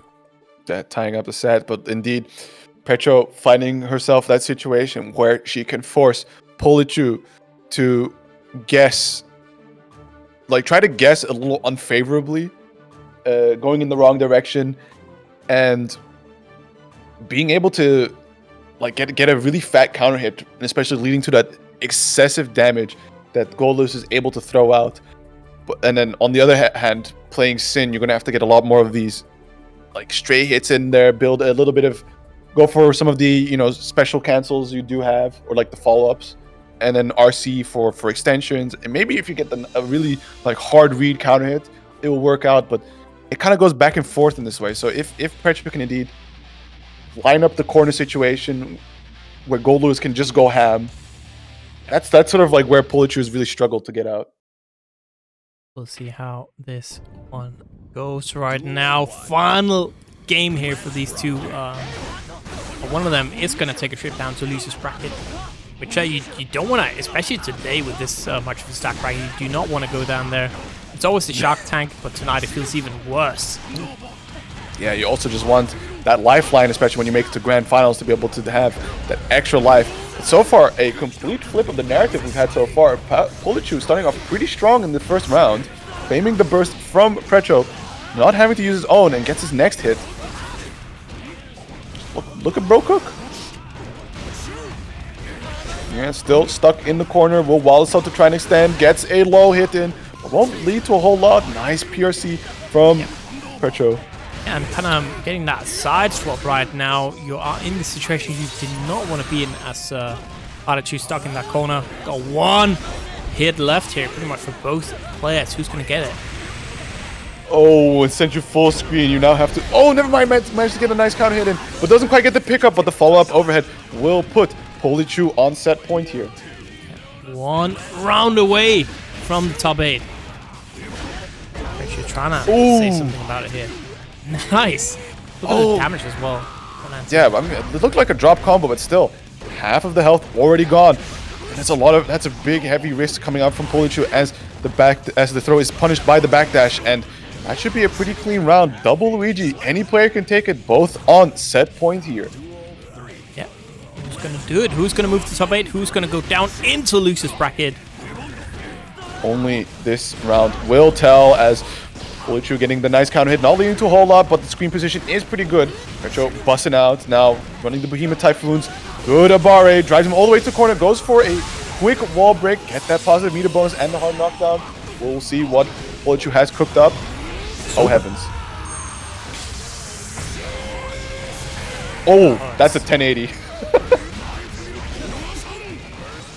She was churning that butter on that wake up. So undeterred by the health swing, PataChu still with burst on deck, getting a nice little combo, putting Precho in the corner, gets the overhead, RCs for the extension, dust, and another dust will close it out. PataChu taking it 3-2, very close over Precho, and sending her down to the loser side Shark Tank. Sir, so Polish PataChu, 5-0 round. Yeah, let's go Poland. Yeah, rah! Polska Górą. I don't know if I'm allowed to say that. Oops.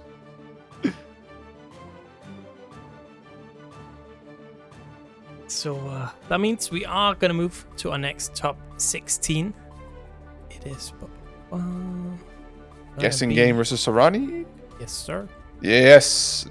So, hope y'all haven't tired of seeing Goldlewis just yet, as we will be getting guessing games. Goldlewis versus Sorani's Millia.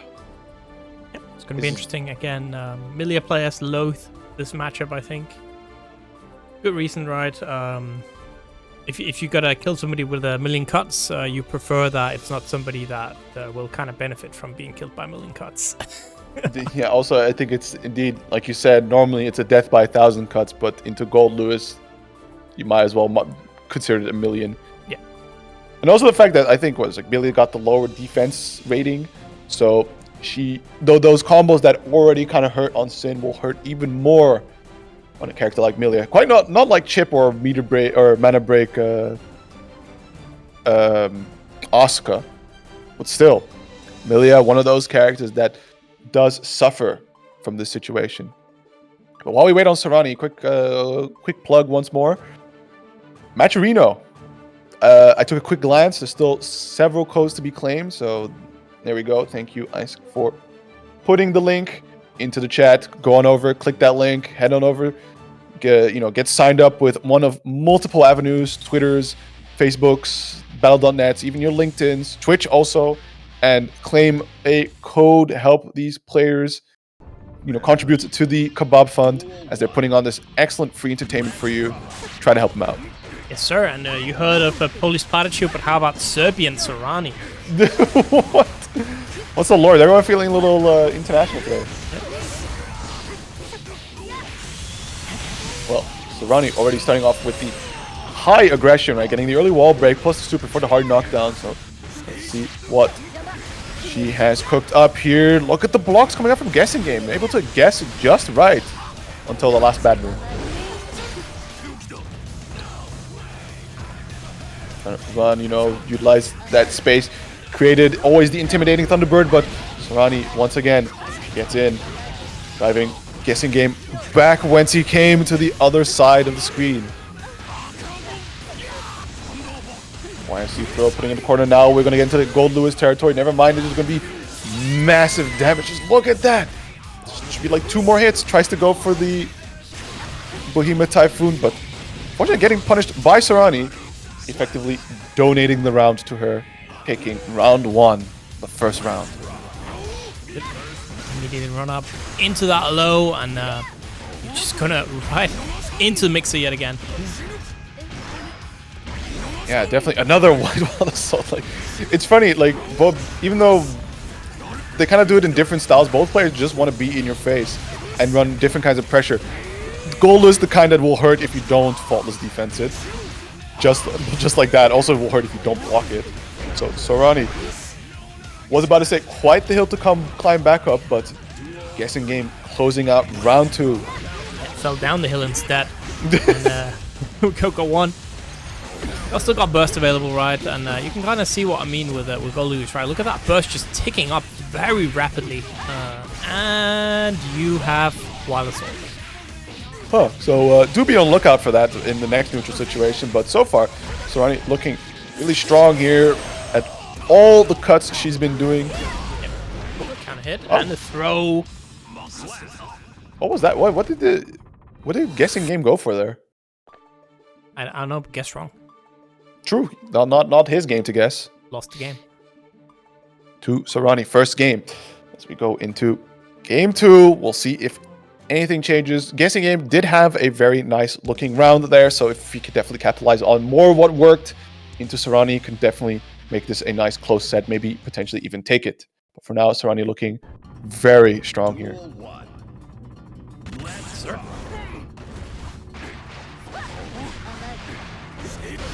Okay, running the early pressure and a little bit of a lag spike, but both players, they move. Getting guessing game into the corner, and there's the goal burst. Getting a little bit of space. Thunderbird controlling the screen out there. Sorani does make her way in again, running the mix. Just look at that. Looking out. Guessing game in a lot of trouble. Stuck in the corner, getting thrown. Yeah, you gotta play some real strike throw against this character. Goes for the reversal super, so let's see if Sorani is ready for that. She is, and look at the punish. We'll have plenty of super meter to close out this round. There we go. She's seen that a lot of times, so definitely ready for that. The pressure going in, connecting, and this time the burst from guessing game being forced. And that's kind of thing, right? In this meta, you don't really want to be bursting too much, and if you have Goldlewis bursting, that's kind of rough, right? Because that's less resource to use on your Wild Assault, stuff like that. Yeah, exactly. Like you said, if you can avoid bursting, that's something you should go for. But of course, a character like Millia that will be resetting you a ton of times, sometimes you just need the out, right? Like if you can't get the white wild assault. Also, that was a really sick use of the over. I forget what the input is, but like the upper Behemoth Typhoon instantly swatting Sorani out of the sky, tying up the rounds here. But like a character like Millia, constantly doing all kinds of resets, being all over on all sides, right? Look at the turbo fast fall, going and putting yourself in the corner, crossing you up. Sometimes you just want to get out. Like, you're just not going to get that opportunity to wild assault, so you might as well burst, right? You don't want to die sitting on burst. That trip to the wall. Wild assault to break the wall. That means this can be so much meter here for Sorani. Bad move. Yes, sir. Yeah, and the win. Instantly going into super, denying the burst from guessing game, taking game 2.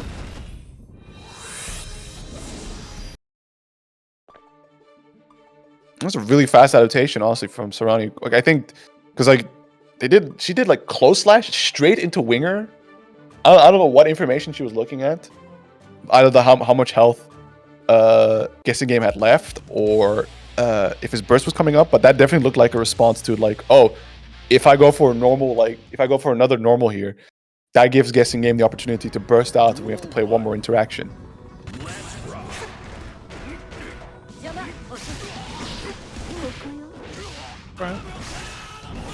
I'm a clown face. There we go. Nice looking combo here from Sorani. Gets a wild assault wall break.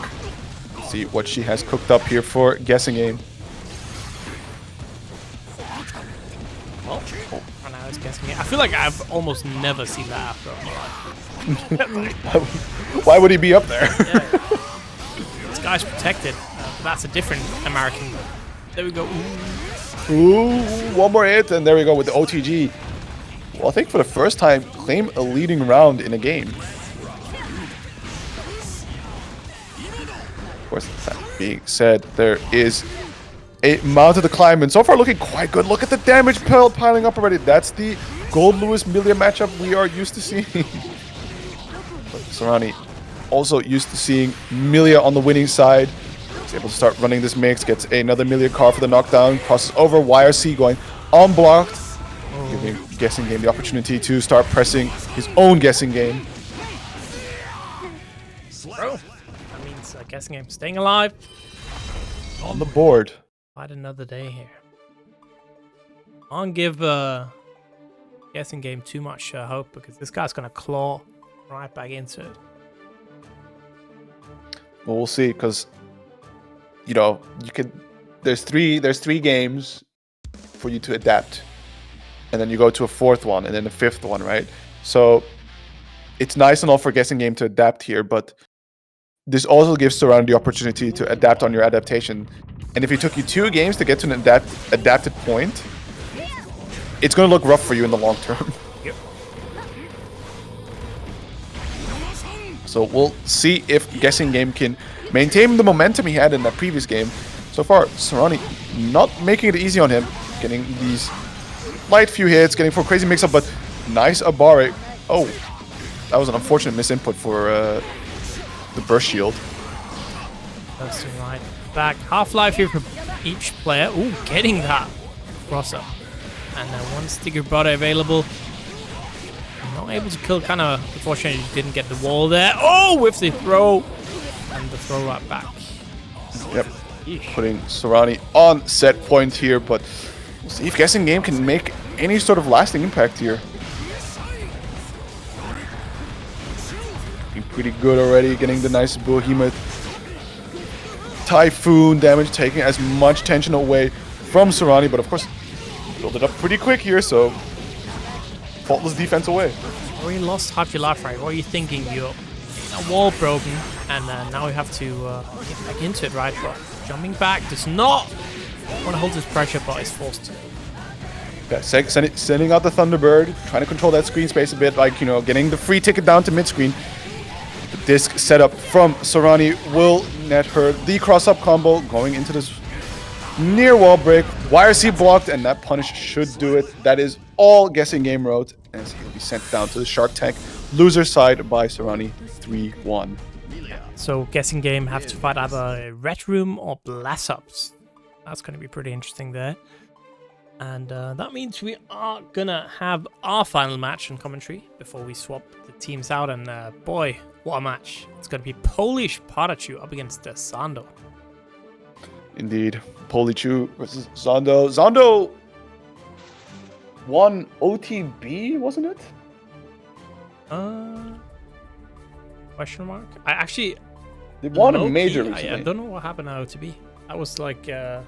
Yeah, it was like my exam period for my students, so I was just busy working, so I have not seen like anything in that time period. Okay. Someone, was it?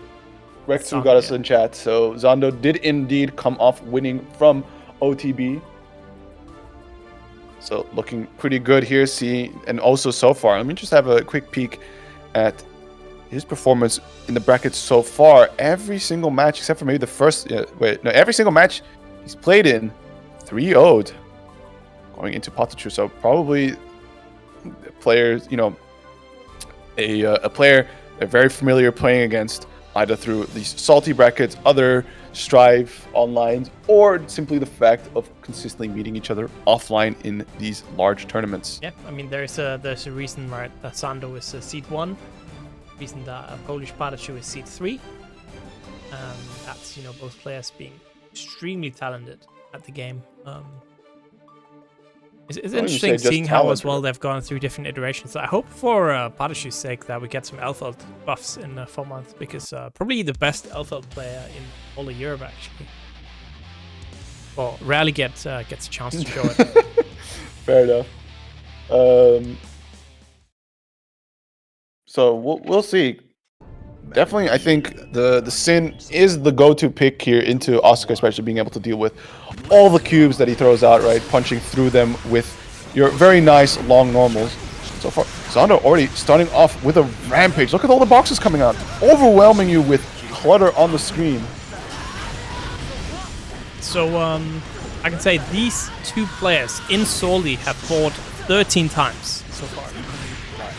And the score, Zando has won 10 times, PataChu has won 3 times. Oh, so damn. We got a 77% win rate for Zando. That being said, that's in Salty, so we don't know how that data looks like outside, or if they played many more sets. I mean, they're definitely the context of a tournament, right? You got like 3 games, you got at most 5 games, at least 3 games. So you gotta be quick with this adaptation, especially if these players are playing on a more personal level than strictly just the matchup. I mean, they're definitely playing, the layer 5 mind games from the beginning. Also got a $5 donation from Volta saying, "Go Poland." Let's go. Thank you. Thank you very much, Volta. Appreciate it. And yeah, let's see. Poland getting that first goal, I guess, in the lead. Oh, and here we go. Zando starting off real nice and strong. Goes for the big super wall break. Look at the damage, still chilling on full health. We'll of course be seeing some of that go to charging up his mana. Okay, blocks QB getting in there, and gotta remember, right, this matchup is one of the worst matchups for Asuka. A very strong character, but Shin one of the few that's able to really deal with it well. I would assume it's due to the very long normals this character has, including Big Driver, Far Slash, and also just a very nice quality 5P to be able to punch out of a lot of cubes. Yeah, just like that, right? Yeah, he's really good. Bullying with you. the cubes. Yep, there 5P. Unfortunately gets swept, and Zando tying up the rounds here. Didn't protect the toes. Classic. Oh. Oh, another sweep. Shoots out a bunch of cubes. Kind of going nowhere, but still, screen pressure is pressure, and is able to jump over, so this is looking pretty good for PataChu here. There's another sweep. Watch your toes. Hog Baker going through the cube, but Zando just out of range. Ooh. Connecting there, just a tip. That's the big driver I'm used to. Oh, now you just gotta hold this. Yeah, 2S, clear out some of those cubes, right? Don't take too much of the situation, but oh my god, look at the overwhelming pressure from Zando here. Too good, just rapid firing cubes right now. Oh my days. Goes for the RTL. Let's see if he's able to bust out here. No, PRC back, falls into a cube anyways. PataChu having to burst here. Goes for Ride the Lightning. Or not my legs. Elk Hunt. To get an overhead hit. It's a throw into the corner. See what the guy's coming up next. Blocks the... Was that gold burst? Because it went unpunished. But blocks the burst regardless. No punish. Zando, a lifeline, is able to hit the counter hit. Goes into the super wall break. That shouldn't be killed just yet. One more situation. Yeah, hard knockdown. What's the mix-up? Oh, the trade. Oh, there we go. And the jump back. I believe Far Slash will take game 1 in the favor of PataChu. PataChu. Solid. Solid. Yeah, really close games. Of course, when the cards are right, literally, for Zando and Asuka, just overwhelming amounts of pressure with all these cubes being just chucked your way, saying, deal with it, lol. Dealing with it. Duel 1. Let's rock. We go into game 2 here. PataChu instantly trying to close the gap, saying, like, let's not let you get started there. Oh, nice use of the canceling properties he does get off of hitting the cubes. I believe you can cancel that, right? Like, you can cancel hits off cubes. Oh, yes. Yeah, I think so. Yeah, it looked like 5p into big driver, unless it just recovers fast enough. But either way, Zando now in a very strong position here, setting up the really funny gravitational pull. Yeah, the Exodia has been summoned. And, Jesus. Oh, we're now playing guilty Asuka. Guilty Maker Strive. Nothing much to do there. Minecraft Steve somewhere in Smash, shedding a tear, happy. I just saw that amount of cubes. Yeah, just look at how the cubes are being used in such creative formats. That's such a disheartening position to look at. You're sitting there just like blocking for your life, and there's just this guy that, first of all, book slams you for the overhead and goes into the next set of cards, but also is just flinging out all sorts of gang signs on you, summoning these cubes. Looking stylish as hell, shout outs to his Nike sneakers. Yeah, I mean, you have to look fresh, right, while stunning on these. Stunning on these half-gear children. Very nice, and a very dominant game from Zando. Not a whole lot to talk about there, right? It was just really good use of the cubes. Nice bit of RNG, of course, getting the right cards from the right deck. Setting up these gravitational stats, going into the cube pressure. PataChu trying to break out as best as he can, right? Like, press on the cubes, try to advance, go for a couple of these hard reads, try to run the pressure, but ultimately Zando coming out on top. It's 1-1, so definitely, it's a lot of game to go. Let's see here. Oh, this game 3 is gonna go. Does not go under those cubes though. No, it did for a bit, but I think just spaced in a very nice way where you could just sit there comfortably, cast on you. Shadow Warriors and Money Gang. Utilized nuclear bombs. And right now, that's what we're seeing right there. Is that not a nuclear bomb? I don't know. The hydrogen bomb coughing baby. How many more of those cubes need to come out? There we go. Burst coming out from PataChu, but hey, I think Asuka doesn't really care because he just gets to summon more cubes from full screen. PataChu obviously really good at getting in, right? But the thing I would say that sets Zando apart from other Asuka players, at least we have in this region, is that he's really good at using the teleport defensively. A lot of Asuka players will just use it offensively, right? It's really good in mix-ups. But I feel like Zando really uses it in a lot of ways, just saying like, whoop, I'm out. Which, yeah, that would make sense, that used to me, because like the way this character looks like it's built is it's trying to frustrate you into pressing a button when you shouldn't be, right? Like, either hold this block forever, or you try to press into one of the cubes and try to get closer onto Asuka, but in that you also run the risk of maybe you just didn't press right, or the setup of cubes that he flings at you comes out in a way that you actually get punished for pressing.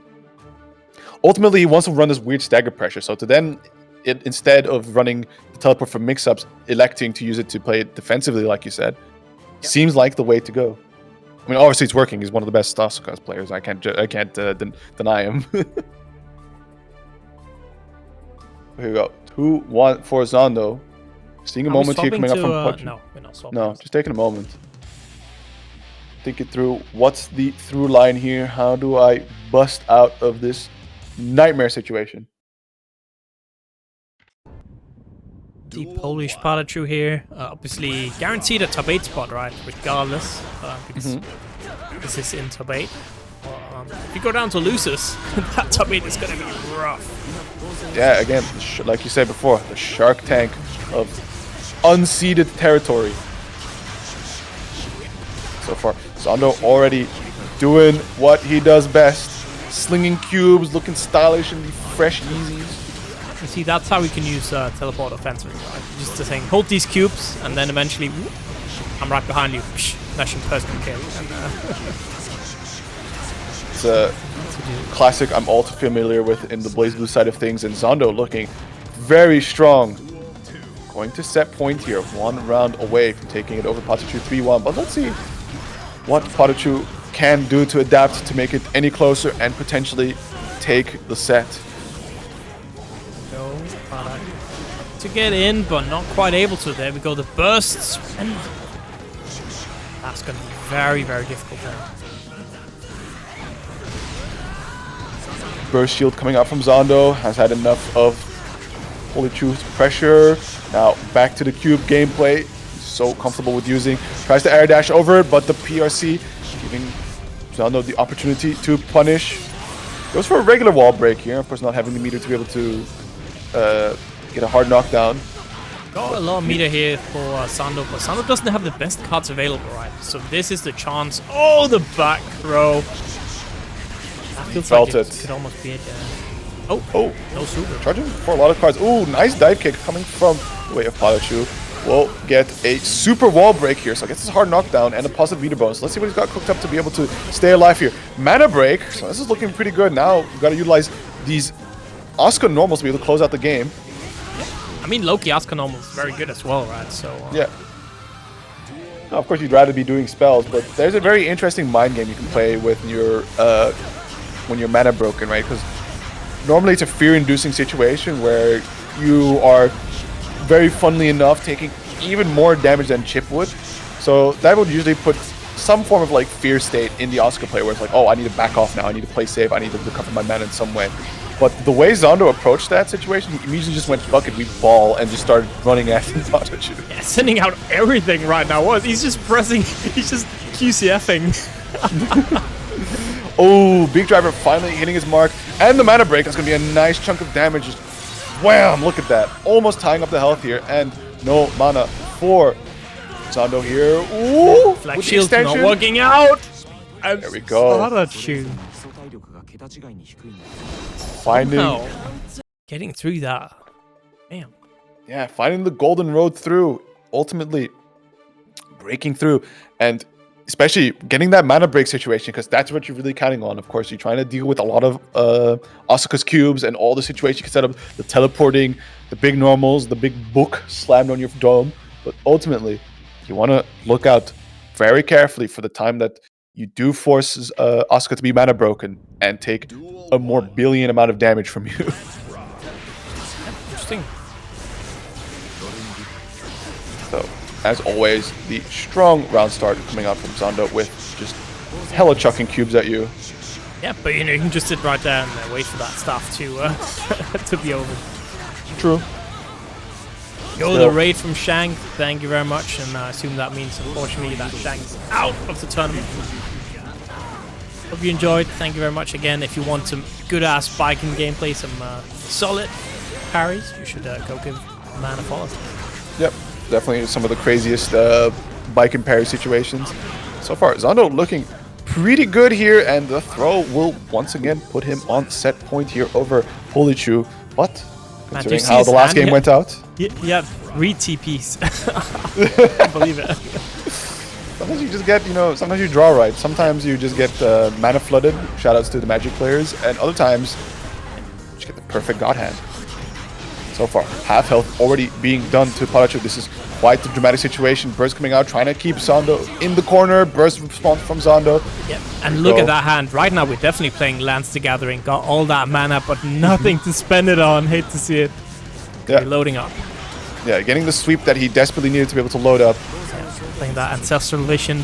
Drawing 3 cards right there. Ooh. And the Hog Baker getting punished by the teleport. And with that super, that is all Zando wrote in his tome. As he sends PataChu down to loser side and advances on to top 8. Polish PataChu not able to do it here, unfortunate. For him. Fortunate if you're Zando, because that means now you're in the winners finals. Definitely a good place to be. And that means that, you know, for us, the shift is over. Whew. And, you know, if people want to find you somewhere, where can they find you? Yeah, well, there's my Twitter there, or X, where I usually just reply to people. But for most part, definitely go and find me over at Zero Fundamentals. Some of you might have known that now. I did do a funny bracket while I was grinding the school, but that's typically where I keep myself busy. Otherwise, say hi. It's all cool, but that's enough about me. Thanks for having me on again, Ice, and good set as always. Thanks to the players for the great performance, and enjoy the rest of your top 8. Yeah. And while we just get the swaps in here, commentary, again, if you are interested in joining any of our tournaments, we got a Discord right here that you can join. So we host Gear Xrd Rev every Monday. Next week is going to be Monday and Tuesday because we have a team tournament coming up that's going to be very interesting. We've got Xrd tournament tomorrow. We got Tekken 8 on Saturday, so a lot of things to play. We also got a YouTube channel with a shit ton of odds on. I haven't been updating it lately. We're a little bit behind now, but I got some on vacation on Wednesday, so I'm actually gonna just run out there. And Salty 100, yeah, exactly, it's gonna be happening. One thing I haven't talked too much about, if you're not a player, is that before the tournament, team tournament on Monday next week, we actually have a very fun thing, which is a video intro showing where every team is forced to have a intro, kind of like a wrestling intro for the team or whatever they want to be, something funny. So we're gonna have like a shit post viewing before the tournament starts, and it's gonna be excellent. I think we're gonna have to start it like maybe at 6, so a bit earlier than normally, just so we can watch the intros. So the tournament starts normally, so around 7:15, but we're gonna watch the intros before the tournament starts. So we'll see how long that takes. At least we're gonna start like half an hour before, so we can watch them all. Because low-key, that is always very fun, because people are extremely creative, more so than you'd think, and it's always nice seeing what people come up with. So I can't wait. I already saw one intro, and yes, we are going to judge, so there is going to be some rules based around that. So that's going to be pretty funny, seeing people get cheated out of points, stuff like that. I've built up a system, thought up a system that's going to be hilarious. So it's kind of I guess that's kind of like a talent show part. But that's going to be great. I'm super hyped for it. So yeah, next week. But I can see we got 2 people, you know, from the same place in the world in the chat here. They almost, you know, look handsome, both of them. Oh, you flatter me. Yeah. You know, Yeah, obviously Britain we bros, got but taking here. a step down from before. England. I couldn't tell about Jonesy because I haven't seen him in real life, so I don't know how handsome he is there. He looks handsome on the camera, but you never know. We'll never know. I'm saying almost. I could have 3 legs for all you know. You never know. Be like 7'8". Yeah. I could be 4'5" or 7'8". You just never know, Ice. You'll never know. Chat, don't tell them. Please. But anyway, Are you how we 7'8" doing? because of your third leg? Do you add that to like your height, or how does that work? Depends. If it's a cold day or not. You know? So true. Yeah, how is it going? It's been going good for me. I've been, I actually went out and did some gardening just before joining comms. I was like, oh god, I got some stuff to do. Got what are the old potatoes? Potatoes. Yeah. Love doing a little bit of gardening, growing fresh fruit and veg. Mostly veg. Okay. Nothing beats it. Nice, nice. Let me pull up the bracket so that I can look professional. Yeah, it looks like we got some good ones in this top 8. Starting things off with Sorani and Tiger. What's that? Season 3. I have to check if that's sstegy or Sorani. But we've got Season 3 as their name. Duel 1. Let's rock. There we are, it's Sorani. Getting into things.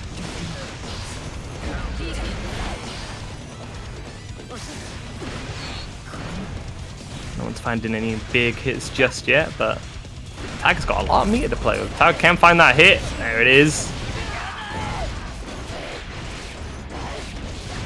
Oh my word. I'm not believing in the kill. I don't think I would have either. But that's a lot of meter to play with on that wall break. Nice YRC by Sorani. And a nice neat air grab there too. And Tiger pinned. Slap. Duel 2. Let's rock. Stick.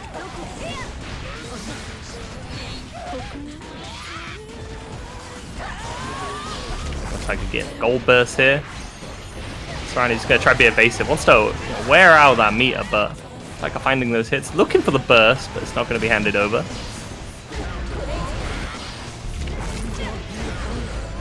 Yeah, I can't hear you if you are talking, Jonesy. I'm not, because I'm currently scrambling to boot up Shrine. Ah, I see. Alright, I got you.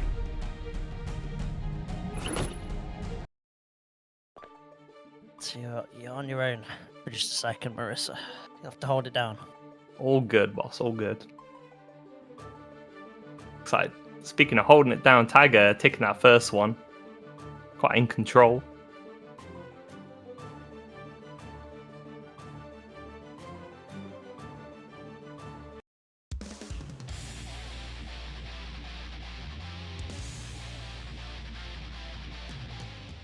A moat of grass around that? Oh, see, here's the thing about the garden. My room doesn't have a window. I have a door. It literally goes right next to the garden. So if anyone ever says, oh man, you should touch grass, I'll be like, alright, give me literally 5 seconds. I'll be right on that.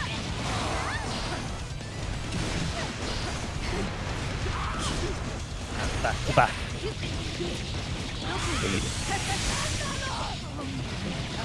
Sorani much more in control of this round. We'll be getting that resource regen started with a hard knockdown. Tiger's got a bit to play with though. Oh, that's a big counter hit to be finding there. I was wondering what Tiger was going to use to hit the turn back, but instead just literally pressed the button. Buffoonery. Okay. That's fully installed. The Sorani does have 100 to play with here.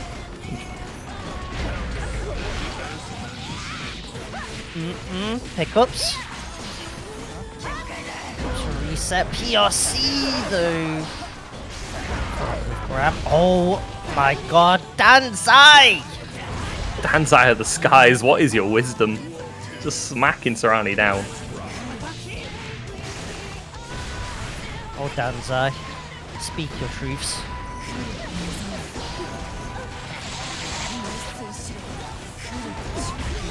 I love those FD dash blocks coming off the Tiger off crisp.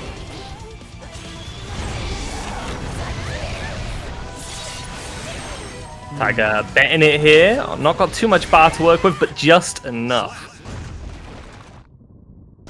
Get that second game on the board. I think out of all the options an installed up A.B.A would do, and it was empty low. That was what Tiger decided to go for. You just can't expect it at the moment. You're looking for so many things. There's oh, yeah, it's just a low. All right. Looped back round. It's crazy. Sometimes that's the power, though. If you have so many powerful mix options, those are the ones people are looking for, and you just start representing the ones no one expects. Heck, me with stuff like, say, Baiken Yozansen, I'm free to the lows, because I'm always looking for Yos. Couch to flanker with the raid. Appreciate how the run was solid. didn't quite get top 8. Lost out to Precho, but that is a solid loss, to be fair. Tiger's gonna try to find a way out of this, spending their resources to try to do so. Sorani with a nice little jab of the 2Ps there.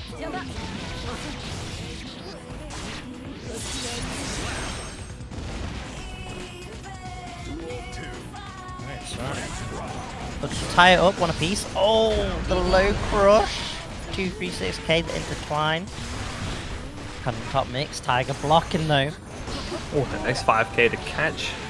It's not going to lead to anything. Back in the blender. Oh my god, that JD. It's going to be so hard for Sorani to try and break Tiger's defense because they've played so often in the past, right? So Yeah, exactly. There's player tendencies. Defense, yeah, Tiger's defense against Millia especially is so ridiculous. And that was while playing a character at HC. Now as well playing the A.B.A, you have a few extra buttons you can use to like really deal with Millia's options. That 2S being one that always comes to mind. Yeah, 2S is a menace and anti-edge. FD some of this pressure, still gets clipped, same side. Does connect though for Sorani, burst, popped. Kind of fortunate for Sorani there. Mirage almost putting her in the corner from that burst. Grab gonna be paying off here. Be tricky to get anything started against the defense. It's Tiger's turn. Let loose the JDs, the Thunder Bombs. Trying to chill and wasted a fair amount of that time.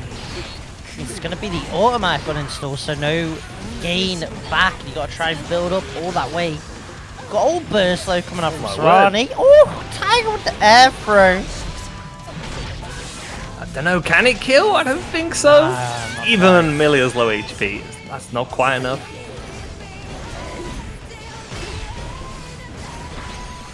One more hit. BRC. Oh. Caught the turbo fall.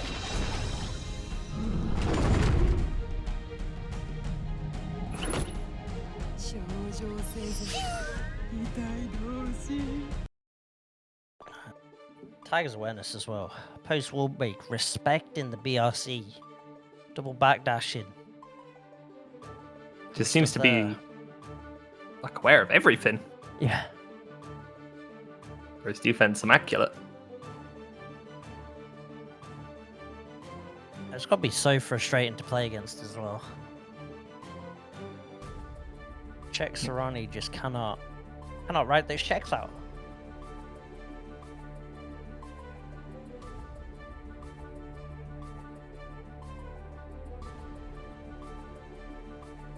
And are we seeing, are these scores wrong? That was 3 games, wasn't it, I think?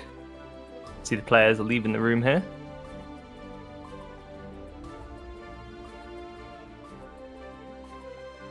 Ice messing up. That's never happened. That's never happened. Never. Not on here. No way. No way. Chat, make sure you claim in Match Arena codes, !Match Arena, just like PataChu's done. Let's see how many of those. How many we got? 23 left? We're 173 people in chat though. Something about the math's not adding up there. Something ain't right. For real. That was, of course, to Voltan with that $5 dono. Much appreciated. Always love to see more going into the pockets of the players. These hard-earned victories. Me sitting in the chair feels unnatural. True. Should I assume the normal like gaming pose? Yeah. Get gaming. Oh, yeah, there we go. There we go. Now it's the Marissa comms. Yeah, there it is. Spinal injuries. I should probably sort that out. Sit up straight. Good for the old back.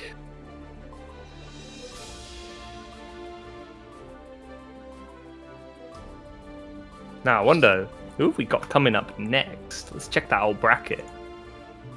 Tonight we're gonna get Shinky up against Precho. Ooh. So some Zato Goldlewis gameplay coming up.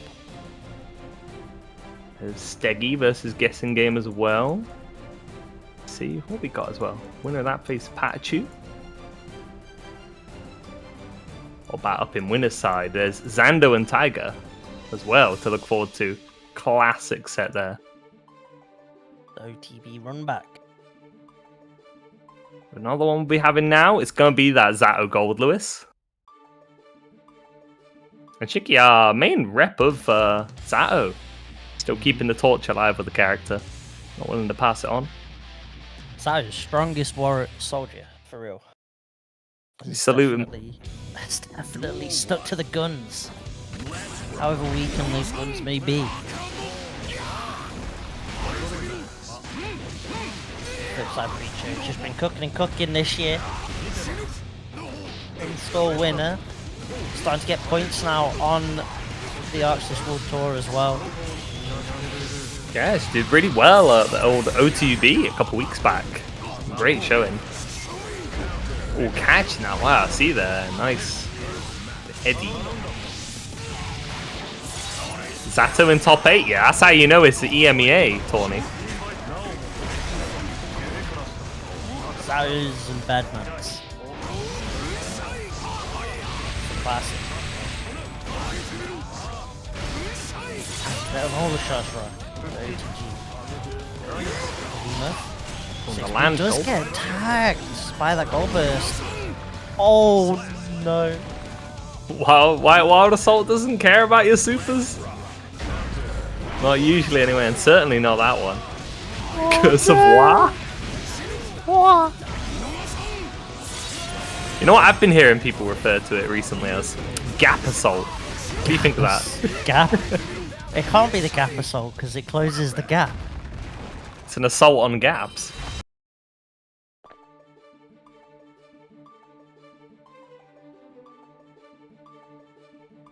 Yeah, and Precho making use of Gap Assault there to just like quickly steamroll that second round. Getting a point on board for herself.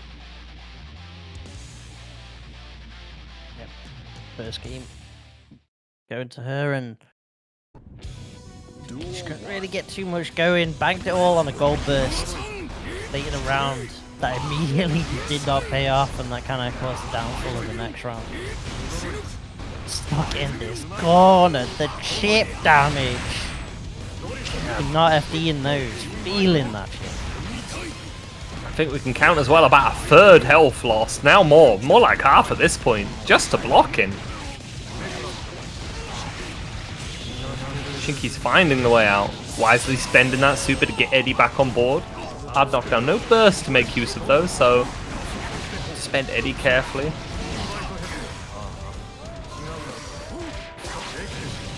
Ooh. Enough? Yes, it is. To the wall break. There we go, Shinky, get one on the board here. Yeah, and show him. When you ain't got the summon, it's alright. You just throw hands. Good old strike throw. Seal the deal.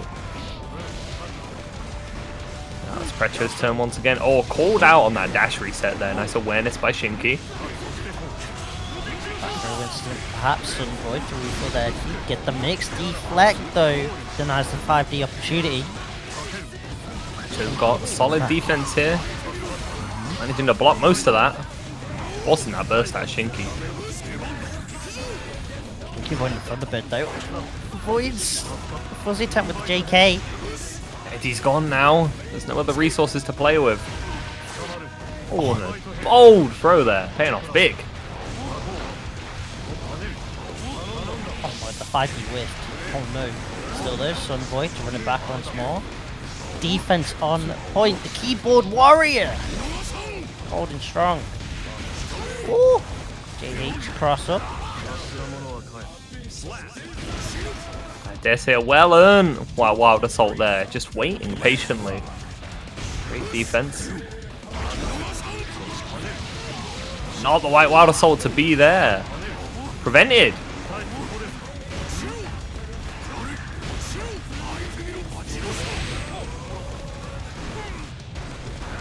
Back up, but might be too late. Never mind. YRC. Give Shinky some breathing room. stray hits with Eddie, but not too much. Dash on the throw attempt. That's going to be a huge amount of damage. Oh, never mind. Couldn't quite get the side switch route that Precho normally goes for. And again, Shinky's back throw game. Always on point. Maybe the best in EMEAs with that. Real. Not quite a kill, but this is quite dire here for old Shinky. Oh. Just a little 2k at the end. All that's needed. But the score, not accurate. Just how close these sets are. Shinky almost had it there. Not much left in it, but Precho is up 2 now. She's only going to need one more to take it. Knock Shinky out of bracket. But can Zato's strongest soldier get that reverse sweep? Goodness is on Shinky, like you're saying. Ain't gonna be easy, but not impossible. Shinky could do it. We'll have to see. Kind of round start you want, at least you're going to get to run some any pressure. Counter here, Precho trying to challenge, but it's like over 2p or something. Invite to hell, 6p!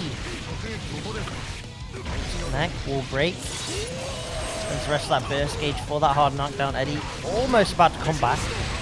Now he's back. Oh, JK lol, Skyfish shoots him out of the sky. He was back until he wasn't. Now there's nothing here to work with. Oh, but cheeky little BRC overhead there. Cheeky has this tech for situations like this. When Eddie's gone, what are you going to do? You can't just run, die. Nah, you gotta fight. Fight with what you do have. It's rare to see Shinky sort of flustered in an Eddie-less state. Normally very controlling. Challenge. Get the counter hit here. Knocked down. Coming up from Precho though. Have some rough spot. Ooh, Shinky backdash of the room. Ooh. Wild assault. Closing that gap.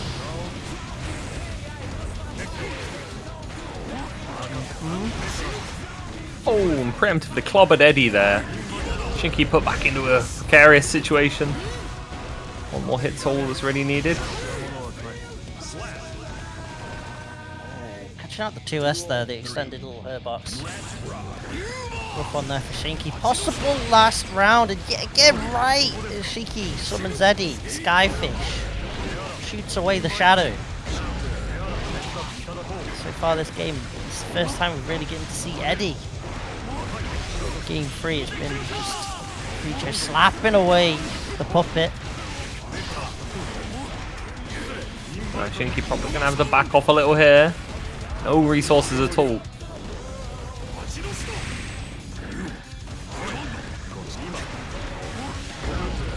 Finding a nice tap dust catch there. Conversion's not going to be enough to kill. Got to take anything you can at this point. Wait for Eddie to come again. Precho is just controlling that. As soon as Eddie's there, gun comes out. Yeah, even happy to waste the security levels just to make Shinky feel comfortable and going for an Eddie summon until you get the Skyfish again, even though there's so little bullets coming out of that minigun. Worth it for the value of getting rid of the Eddie. 2D counter here. Precho yet again in a close round manages to clutch it out. Secures the 3-0 and sends Shinky out of the bracket. Yeah, well done and controlled there. Just not letting Eddie breathe, especially. Eddie not even given an opportunity to spawn in a lot of cases, just getting gunned down on timer. The E in Shinky stands for Eddie. Oh my. Oh no. Oh dear. Yeah, that poor Eddie really just did not get to appear at all in that last game. Truly smacking. Oh, what a name! Curse you, Bale. Curse you, Bale! That voice actor goes so hard. He's so good. Best delivery in all the DLC. On God. I got to do some stuff involving him today. I can't say on broadcast because spoilers, but that was good.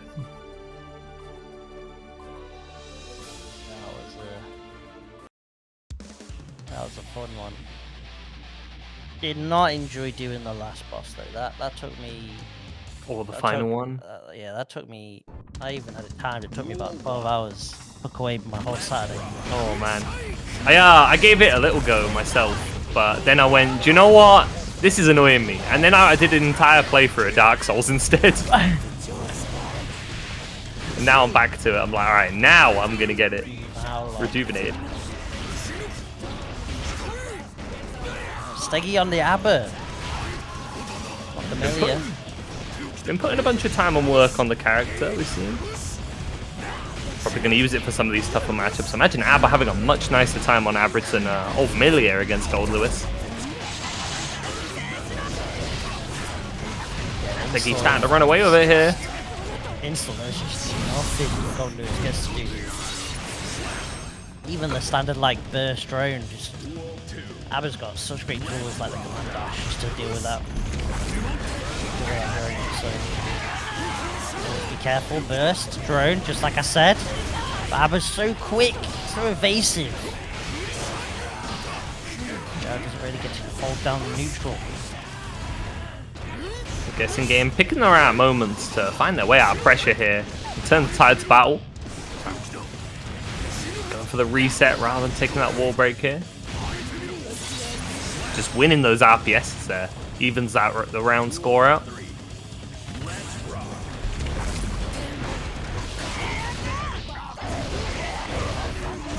Really popping the install. Feels a little bit. +6. Overhead does get blocked though. Oh, but the low connects. Not quite a combo. Unfortunately for Steggy, it's going to find a 236K to hop on through the neutral. Wrecker's RC almost baiting out the deflect with that JD. This is all Steggy right now. Guessing game has not been able to press any buttons in this last round. It's going to be clobbered through the wall for their troubles.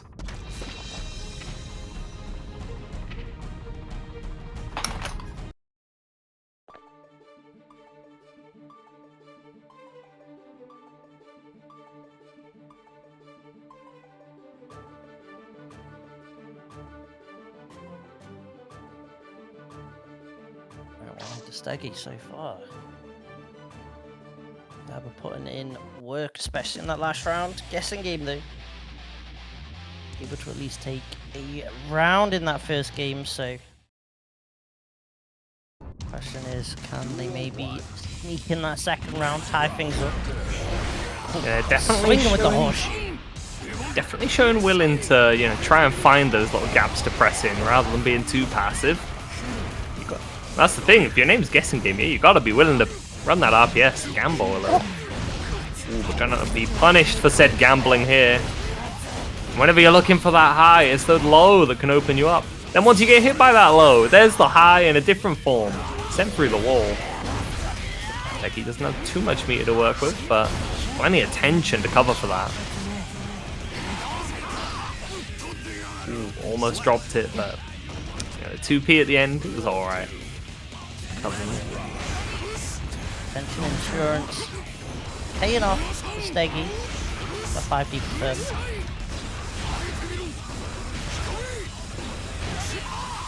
That wrist gauge looking kind of fine right now.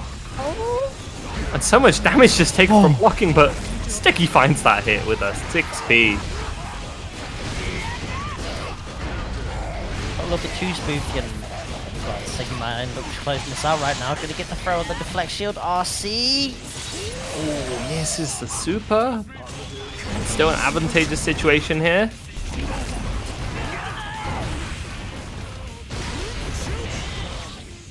Ooh, nice usage there, the deflect shield to get a Giga whiff punish.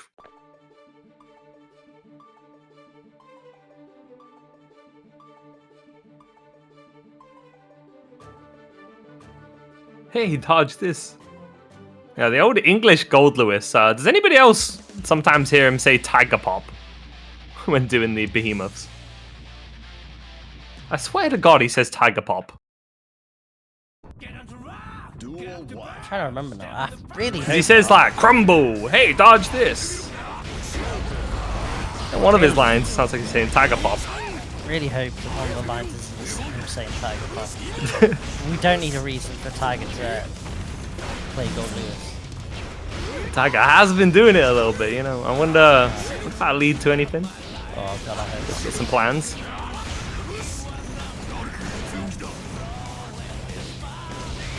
Oh, These catches here to keep sstegy in the blender. You can't guess right forever. jeez.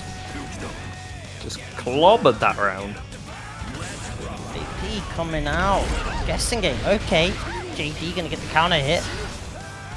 Install might not matter for sstegy right now, stuck in the corner. And just losing all their resources. This one's looking a little bit long here for sstegy. Locks the overheads. Oh, the soul the plus range keep coming on in. Risky will start to build up a little bit, not quite in the red. sstegy does find a moment. Still got that burst just to stay alive. He's gonna get the throw here. Still not having enough to install up. Does now, but it isn't a lot. Skyfish gonna connect, and now it's dangerous chip territory. Instead, sstegy tried to press, got counter hit by the Typhoon. Guessing game. Getting one on the board here.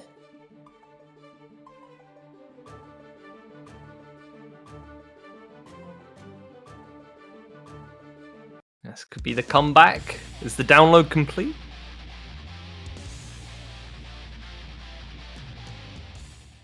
I don't know if they've done the fight. I'm thinking they might have in Elden Ring. You know, I could believe in the comeback.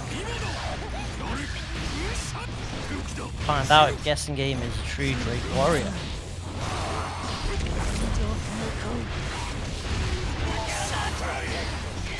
Send sstegy back. sstegy does get time to use the uninstaller, save and conserve a bit of those resources. Not this time though. Just ducking through the drone.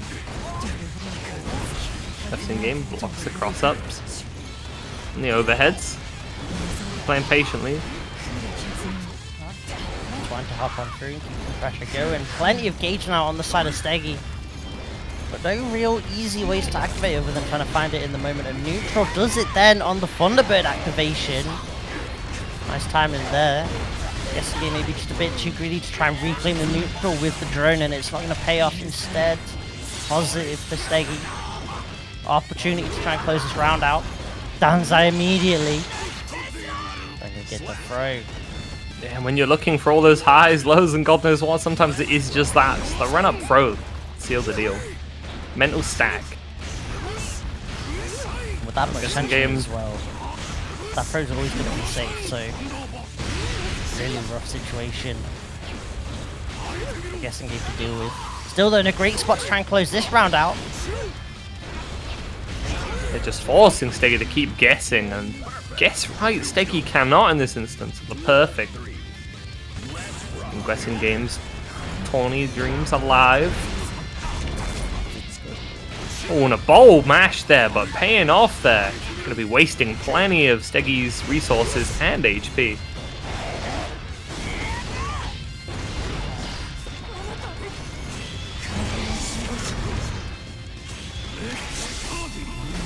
Turn it down.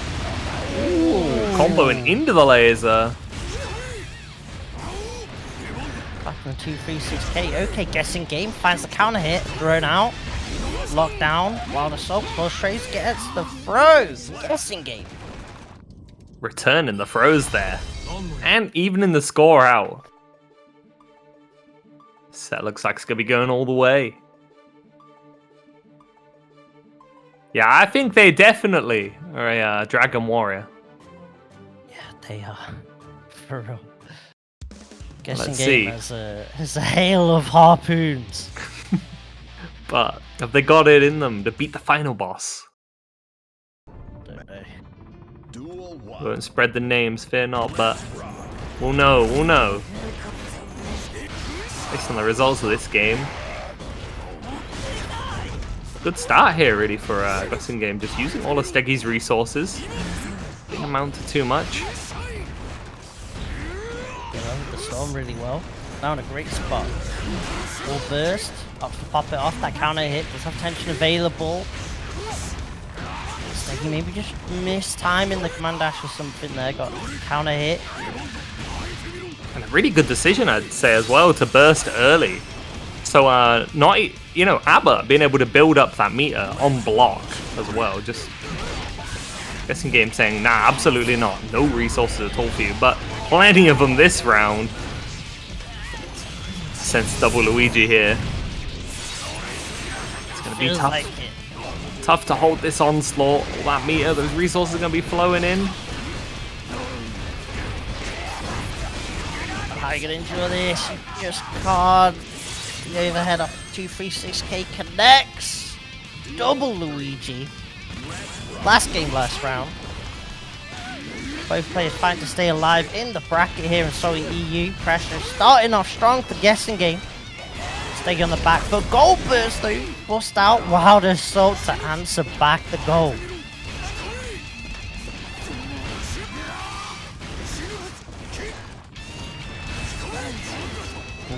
Steggy's last chance here.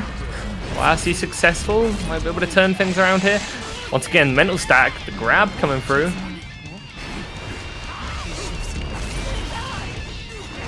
Six overhead, finds the hit. Will be able to get positive. Gonna need to make that next hit count here though. Catches the startup and stole the meter, it looks like. Oh, that white wild assault. I think that kills.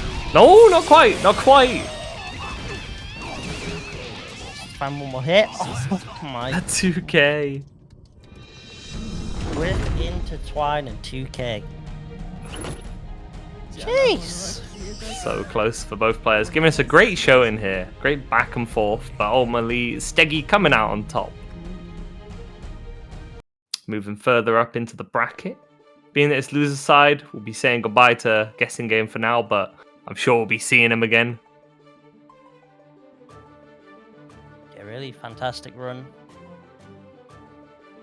from the Italian GL. So hopefully we get to see more of the Italian community in trying to sneak into these top 8s. They look like they were having a blast at OTB, so hopefully get to see more of them. Yeah, definitely a lot of quality players over in the nation of Italy. And looks like we're going to be seeing more Goldlewis on our screen again here.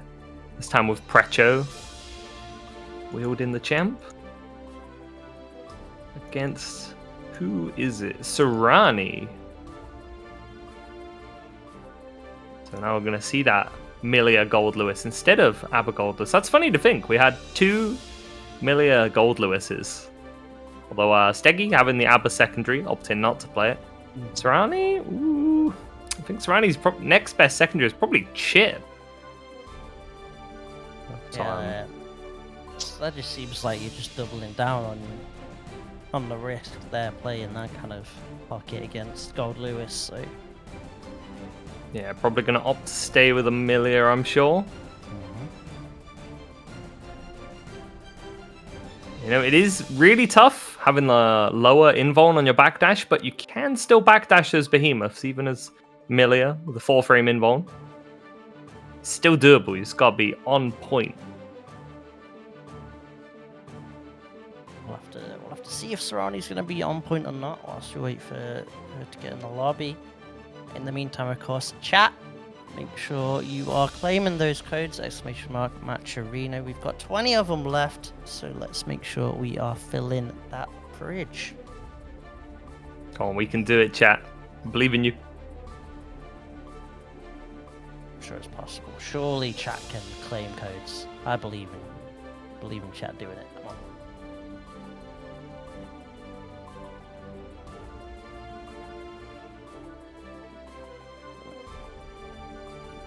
So then on the other side we got PataChu, sstegy, and then still waiting is of course Zando, Tiger, Pop.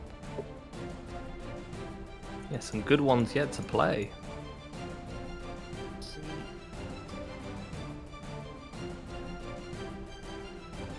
Any of these names are going to be mix up, since that is going to be the next EU gold event. That's funny. I was just thinking of checking that. I'm literally loading up the page as we've got the same 4 here. Mix-up being July the 13th to 14th. I think Tiger might have signed up to that if memory serves right on Twitter. Got a recent sign-up. Of course, if anyone's in the UK, we've got a little event of our own this weekend, haven't we? In old Wake Up on Trent. Might not be an Arc World Tour event, but, you know, it's still going to be a good 70 time. players, though, for Strive. Oh, yeah. Real solid amount. There's plenty of other brackets as well. MVCI being the most important, clearly, but... You've been practicing for that one. Labbing it? Oh, yeah. I am. I'm going to break down and cry if I don't get top 3. Truly, I might. But yeah, there's other brackets as well. There's Marvel 3, Rivals 2 as well, Street Fighter 6, Tekken 8, Under Night as well. I think we got Blazblue too. I think a lot of the main names. Of course, not too long either till old Evo as well. Or July 19th to 21st. That's really soon, actually. And was it they had 10,000 unique players or something ridiculous like that? That is a lot. There's a lot of players. Hope the venue's going to be big enough for all of them. Yeah, for real. It's insane. And hopefully the players have methods to avoid paying for water in the Vegas hotels. Oh, yeah. So I heard those prices are ridiculous. Yeah. I don't know the prices of the tickets, but I keep hearing it goes up and up and up. Not ever attended an Evo myself. I don't know if I ever will, to be fair. It was like $100 or $200, wasn't it? Ooh, quite a bit. It's definitely triple digits.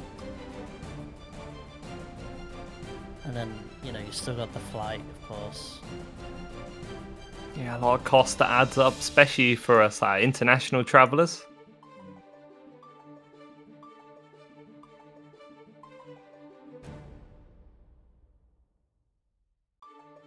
They're looking at, yeah, you're right. Tiger Pop is signed up to mix up. Very nice. I'll have to check the old bracket for that, actually.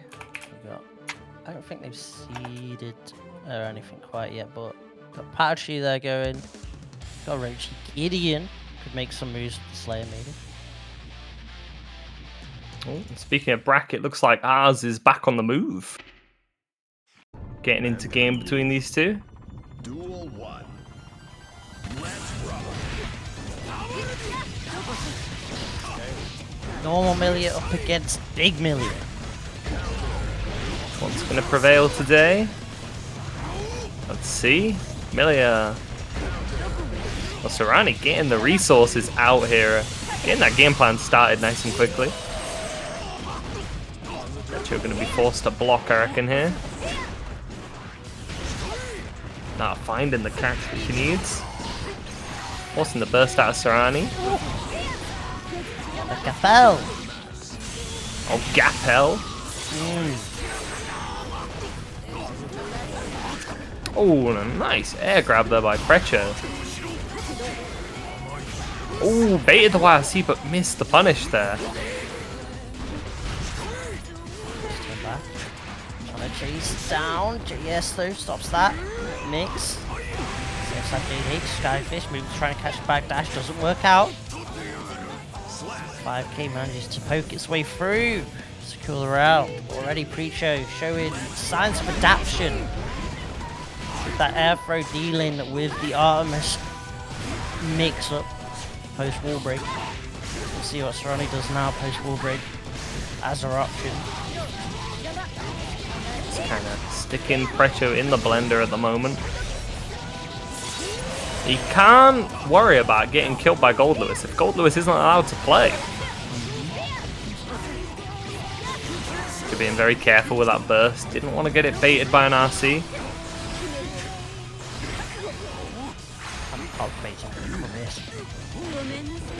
Deleted that drone. Bro, GG, not quite enough. Look for the chip with the shaker, can't quite. Precho clearly wanted it stirred, but the tandem top fixes it for Sorani. Goes 1-0 up in this set.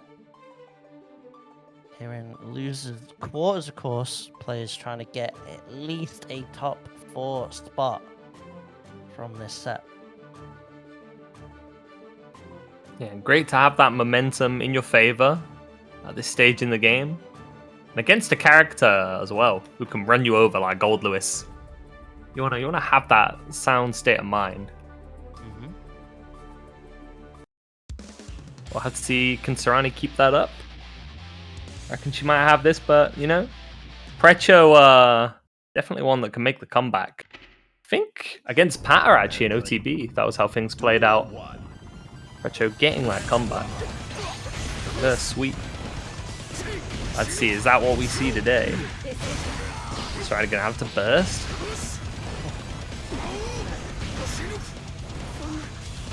Precho showing a lot of willing to just fight in the air, whether it be with air buttons, air grabs, whatever it is. Definitely willing to contest. No, right on the Thunderbird, it's a go. Woo. That's gonna be death. It's down with the system. It's down with the HP bar.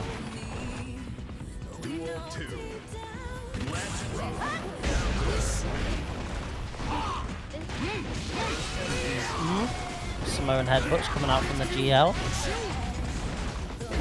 Just a couple interactions there is enough to kill old Millia. Precho just evening up the score with speed as well.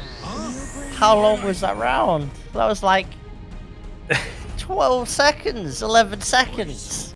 Yeah, it just wasn't. It was just over. Jesus. Bit of a Goldlewis around that one. Oh my god.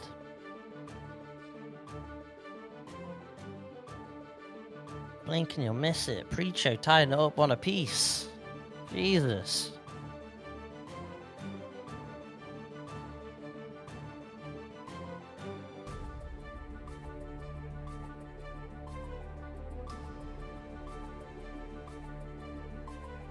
Only taking a time. It's taking a little moment. I think taking longer than that last round, actually. Yeah, for real.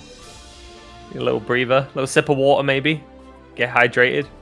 That goes to everyone in chat as well. If you've been sat here, make sure you're hydrating yourselves as well. Water's good for you.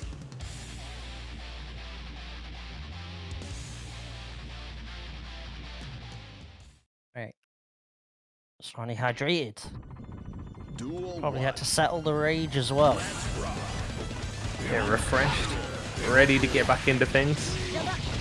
Get that game plan rolling. Precho going to be holding on to that burst for now. Did not spend it there. Wanted to save it for the old gap assault. It's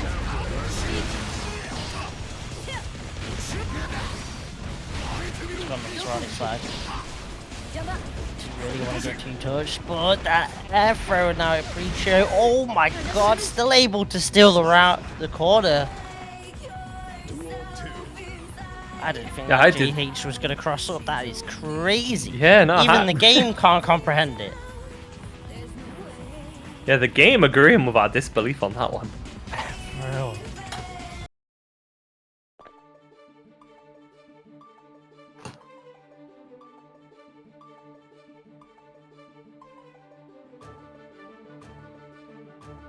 Sorani seemingly leaving the room there.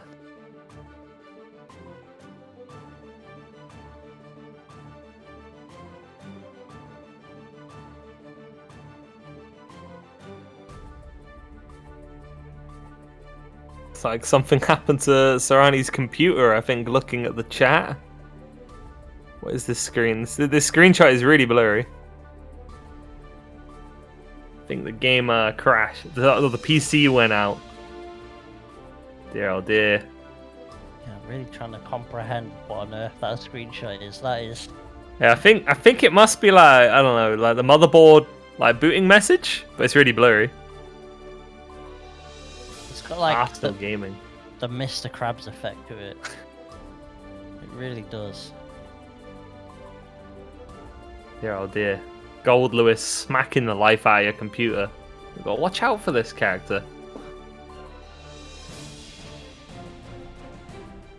How many white wild assaults can one PC handle? Still can't believe that JH crashed up. Yeah, I'm not... Goldlewis can steal corner? I did not think he could do it like that. Maybe Sorani like moved a really, really tiny bit. Just like the tiniest bit. Like, let Goldlewis in that little gap.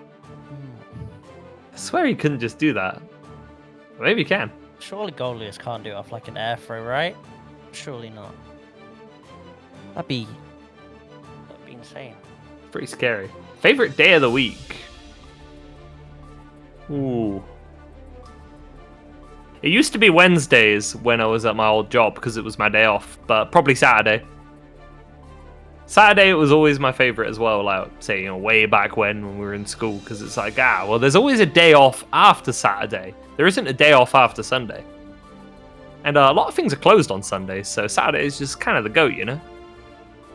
Yeah. And also now my locals on Saturdays. Oh, Wake Up's going to be on Saturday as well for Strive.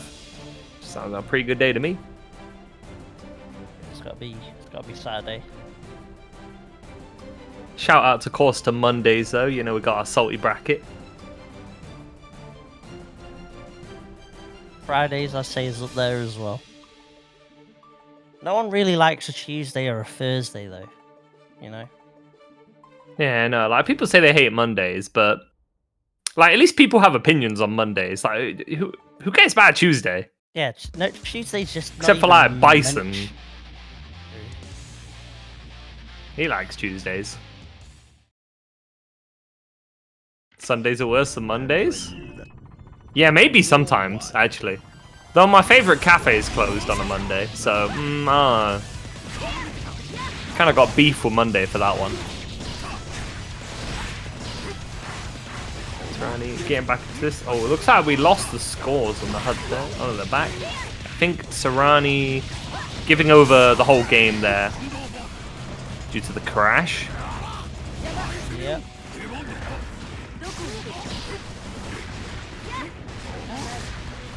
Be like that sometimes, unfortunately for Sorani, but undeterred, looking strong in this round. That's the kind of luck you need when you got a stage that comeback. Down 2 games, but definitely not out. Nice and confident. Just a quick pit stop, that was all that was needed for Sorani. Quick swap of the PC or a swap of the motherboard. In and out, just like that. Wanted the burst. Oh, caught on the backdash.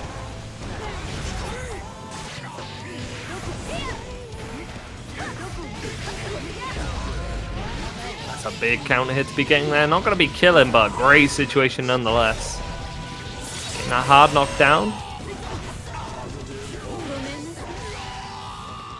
Good old classic run-up grab. We've been seeing a lot of mileage from that option today. In situations where the characters have got an easy access to an overhead, they could also go for a low. No, they just do the good old grab. Good old reliable.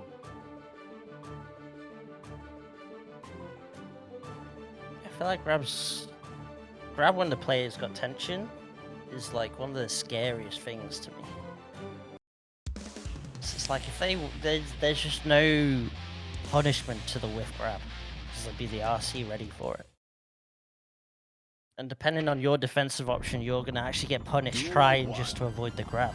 Yeah, definitely as well. If you got a slower backdash, Yeah. clipped on it.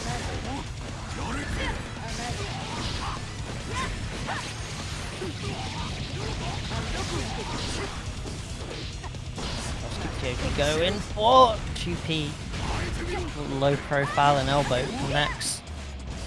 Precho not going to let one moment of error slide there, forcing out the burst. Oh, a cheeky little corner steal there on the jump.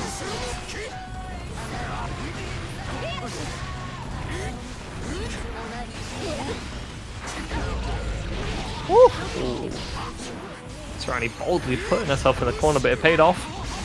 I don't know what the Typhoon doing.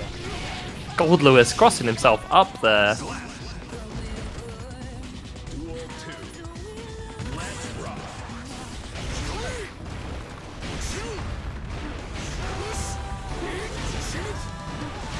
Speaking of Sorani, trying to spend any bit of FD that she has here, but not enough meter. Going to be forced to take that damage. Is that death? It is. Dear oh dear. My God. Yeah. And nobody can say should have FD'd. If that was a clip, she couldn't. She used it all. She already did. Oh, nice air grabs. Yeah, again. I feel like EMEA becoming the region of air grabs. The nicest air grabs on our top players.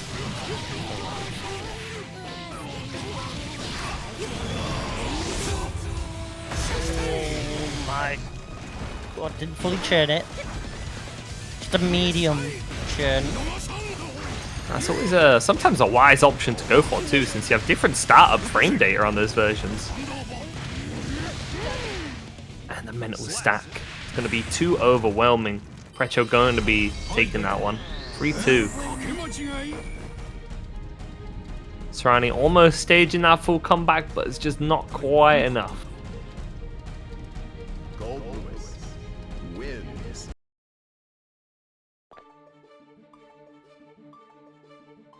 Nicely done from Precho.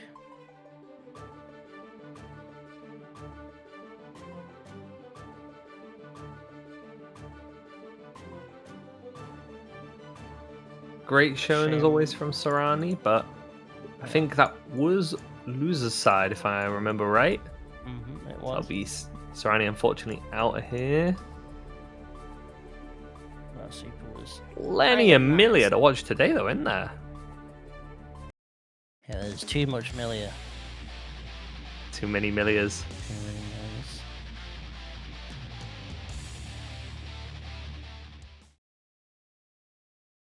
See if Pata can sort that problem, so-called problem out for us. Can he remove Millia from bracket? Down one to go.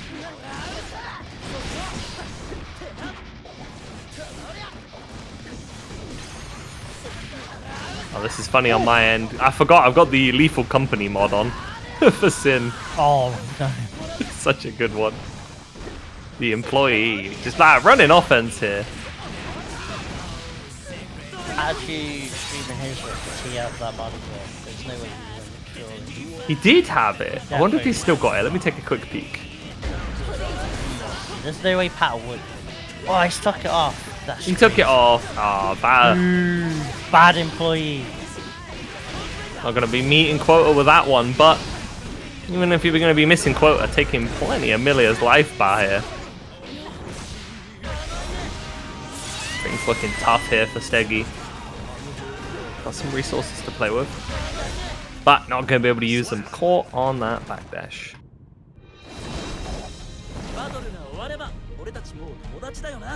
On there, PataChu taking game one with the Sin.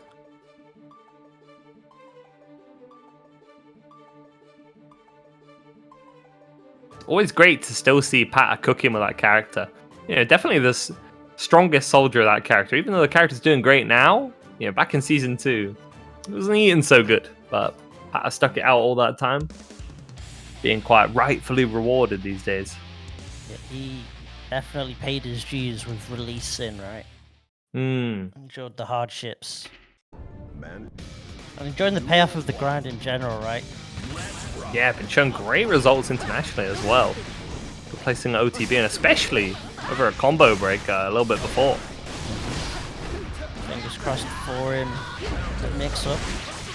Had to get Beat Grabber out there. 6P gonna stop that. Comes right on in though. First gone on Steggy's side. Does find the JH. It's now gone on either side. You're burstless. He's probably the rest of this round. 5D though. Ooh. That's a bonus. We are back to neutral. That can work out for Steggy, who is at least got some tension to try and maneuver around with. And ideally not really a place Shin likes to be in, because having those long range buttons can sometimes be a bit tough to find the opening to get Millia without getting punished, but Pat managing to do that. Now going to be put in the blender though. Got to hand over controls of the Xbox. Steggy's turn this time. Not now though. Guess is wrong on the Hawkbaker RPS. Give him a fake controller. Yeah, one of those like little birthday cakes you see in shops. Oh. That kind of look like PlayStation controllers, but they're like Xbox button placements. Oh god. Not the gamer merch.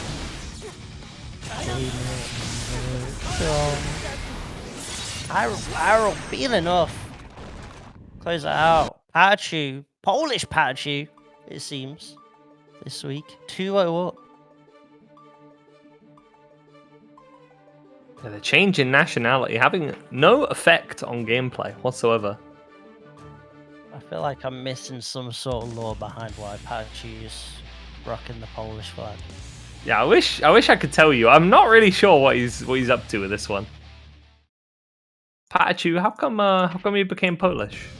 Anyone All of a sudden. Put in light us. Is it just like he did a sweepstake for like the Euros and got Poland, so he's just really sticking to it?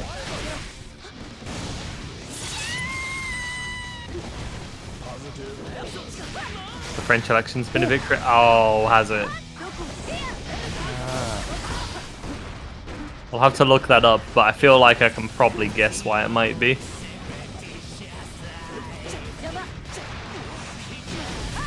Pat's got a lot of meter to spend here. Ooh, finds that 2S. So far away. Ooh, didn't get the right hit that he needed there to finish the job, but not gonna matter. Throwing out that big old stop sign. Quite literally, even without the Lethal Company mod, that JH is one big old stop sign. Air dash back JH, that is something PataChu loves doing. Just stick out a hitbox and hope Millia flies into it like a fly to a lemon.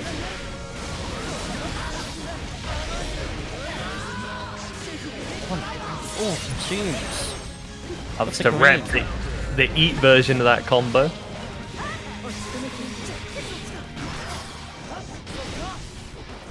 Once again, Pat, absolutely tons of meter here to play with. 100. Spends on the DP.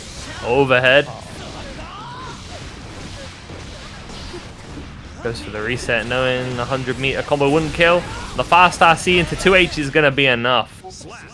Pat going to be swiftly knocking sstegy out of Tawny. Securing his place further in the bracket.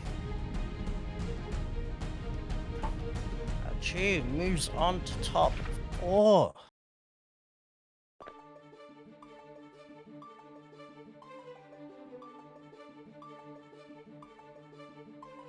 Is this just...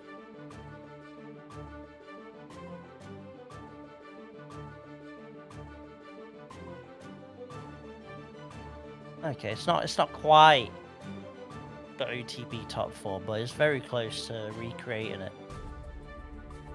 Quite the EMEA classics. We see, it's always great to see repeat names, getting consistent placements offline and online. Really showing them the best of the best in these brackets. Oh, now here is going to be a match. Zando and Tiger. Tiger definitely not going to be repping the A.B.A in this one, you know. Not usually a matchup most A.B.A players like running. She has her moments where she can ruin Asuka's day, but navigating the neutral can be quite painful. Instead, opting to use the old gunman. Classic. On a nice new stage too. Very pretty. Oh yeah.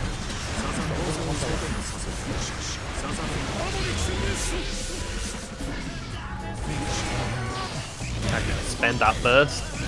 Putting Zando into a situation here where they don't really have many resources. No mana. Look at nice peaky refill though after the burst, so we'll be filled back up.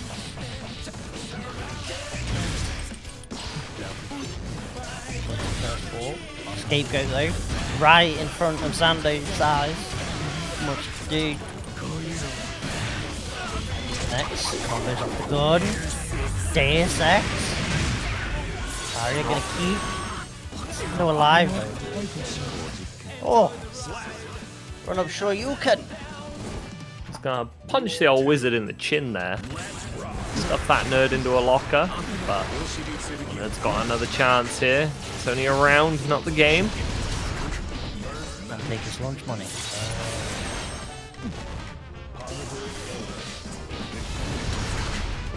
Now with those CPs. Connection. Can't hold on to those resources there. Not gonna be spending the burst. Take on for next round, but got some tension to play with. Oh, just unloads the gun, sends it. In return, Zando sending the big cube. I suppose it was more of a sphere this time.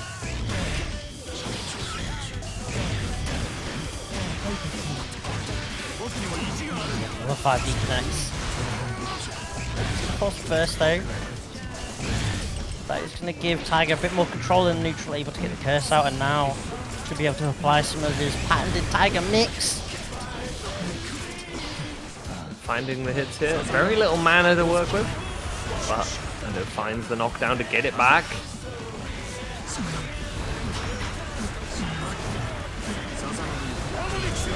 Tiger just gonna have to hold this. Yeah, nice time in the Bug Mark Super. Start to run into the risk of where you're kind of top deck 3, and that can run the risk of just getting all 3 TPs in a row, so timing it to avoid that completely. Zando needs to find an opportunity. I don't think he's going to be able to. Did not have the right cards there. Tiger going to be quite confidently taking this one. Tiger Poppins. Oh dear, speaking of elections, the old UK one's coming up soon too. I'm choosing to try and ignore that for as much as possible. Yeah, same. Oh god. What a mess. Dear oh dear. What a mess. Alright, game 2 winners finals. I feel like over the course of the World Tour season we're going to end up keep seeing plenty of sets between these two. Tiger tried the old stare down, but Zando did not bite, and found the opportunity to just send Tiger through that wall. That's all TP confirmed. Oh, and then spends it for that mix then. Alright, Zando looking to try and immediately answer back. Getting in control early. Sending Tiger all the way to the wall. Get the break. Mana regen on board, hard knockdown. Things are looking very good here. Oh god, the slowdown staff. 3 TPs in hand though, and only the big cube. Not an ideal hand. Oh no! The fabled free teleport hand. It's happened. You hate to see it for Zando. Not like this. Zando's in trouble with that one. Might have to... No, not even going to be able to use those teleports. Just going to have to accept fate here. The fate of the cards. Yeah, honestly, just end the round sooner to deny as much burst gauge on Tiger's side as possible. It might genuinely be the answer in that situation. Yeah, sometimes if you get cards like that, you're going to have to know when to fold them. When the curse is applied there, not really too threatened by the cubes, being able to just fire the old gun. Oh, Zando in his seats. Another barrier broke. Nice time to put the pressure on and try and close it out. 2D though. Barrier almost about to come back up, and now it's online. Plenty of mana available. Speed up staff into deck 3 we go, but the 2S does connect. He's trying to find that one more hit. Particle sphere does connect. Key version Couldn't as get well. the shot in time. Woo! Shimmy. Okay. Shimmy and with. The Asuka Jays as well. I'm betting it on that last bullet there. Not paying off for Tiger this time. That's some merch that Arxis needs to drop. The A gun. The Asuka sneakers. Oh, they could do the gun. I mean, the gun is probably a bit harder to sell. I was thinking of the sneakers, but you could try and sell the gun. Yeah, how come Arxis hasn't done a line of shoes? They seem, with all the different character designs, like they're really into that side of things. And yet they don't sell them as real shoes. Especially with Asuka's, like, look at it. Yeah, like, he's got the drip. I guess it might be a bit harder with some characters, like HC and Ram. They don't really wear very much. Characters like Fausto, Asuka. Or heck, Gio's got some fun boots. Tiger gonna challenge the super. Does it work? It won't because of Zando's RC. Making it safe and letting the cubes catch Tiger. But the cube came back. That cube was not gone because of the staff. QB. QB. QB gonna catch backdash. Huge push range coming out. Oh my god! EMEA air throws, we love it. Absolutely ready for Tiger's escape there. Interesting hand here, the double Precho and double teleport. Tiger knows what cubes Zando wanted set though, and those cubes do have a longer startup than some, so gets the call out with the 2S. It does have a lot of resources to play with here. It does cost a lot of mana as well, and there's not a lot of mana on Zando's side, so gotta be very careful. You're not breaking that barrier. We'll be able to close that out though. Zando now 2-1 up over Tiger Pop. Looking to try and move on to winner's side of Grands. Situations like that, you're always playing that gamble. Will the opponent use the tension to burst bait, or will they just send the super so that you can't even burst? In that situation, Tiger not able to guess correctly. Zando being rewarded for it. If any other game tonight, though, we'll go to that double Luigi. Okay, it'll be this one.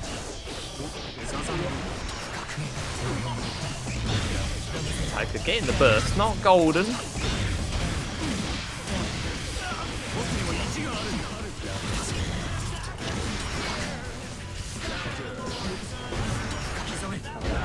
Flash. Tiger stuck in the corner. Tiger swings back out RCs. 5D actually whiffing though. Rough situation. Speed up staff with the guard crush. They're trying to back off and play the range game, but Zando's pursuing. Tiger does not successfully block the mix. Now Zando gonna be on set point from that. Burst situation mostly in Tiger's favor here. Almost got fooled. Might have to use it soon. Zando was looking for it, didn't find it.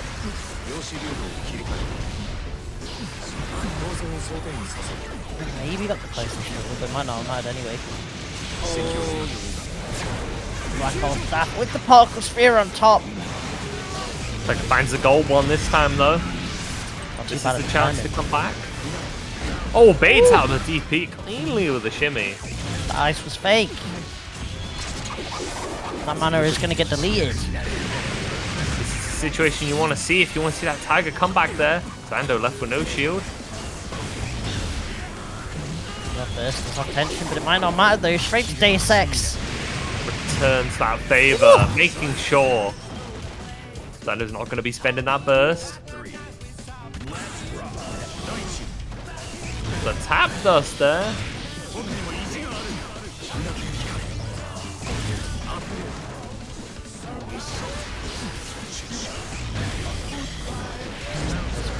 Scapegoat gonna get punished.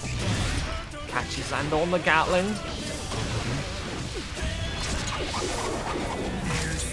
The resource situation is going to be looking very nice here for Tiger. Almost full burst.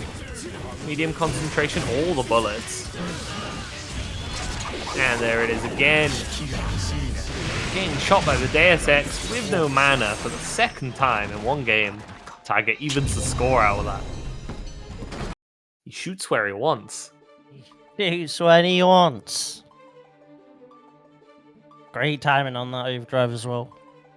Just before Zando was getting that burst back. And like you said, Marissa, 2-2. I believe in it. I believe in that double Luigi. We'll have to see who ends up taking it.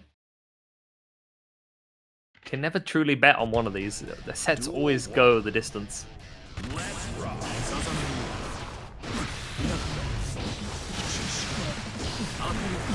But that early momentum favored here for Zando. Tiger in the corner, exactly where I'd like him, but be forced to spend that burst. Zando very aware of these escape attempts, looking to just keep jail locked. They've got a pretty amazing hand at the moment, finding those hits with a corner steal teleport. Almost the killing combo.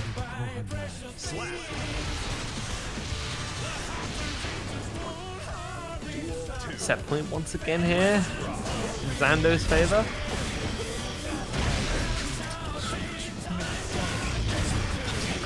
Tiger starts off strong. It's a 5D scapegoat right in Zando's face as well, so has to maneuver out rather than trying to throw out a cube or a 2D. Still though, finds a way out. Gonna get clipped out on the cube startup. That big bullet coming in, sending Zando through the wall. Oh.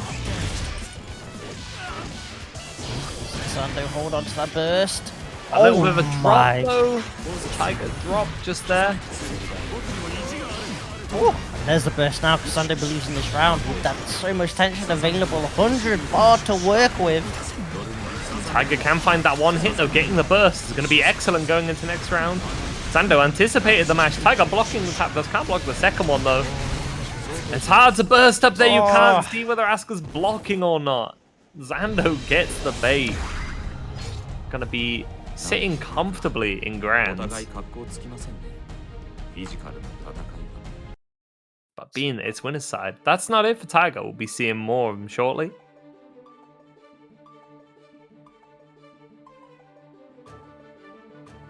Indeed. Of course, moves on. Loses finals. Looks like we'll be getting Patter up next.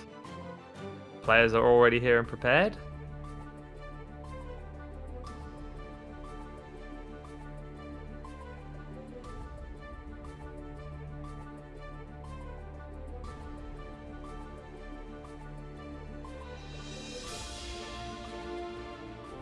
Just before we get this underway, chat, make sure you're claiming the codes. 19 of them left to go. Exclamation mark match arena. Let's get that prize pool raised up. We're almost there, everyone. Come on. Not many left. Mankind knew that they cannot. Duel 1. Let's rock.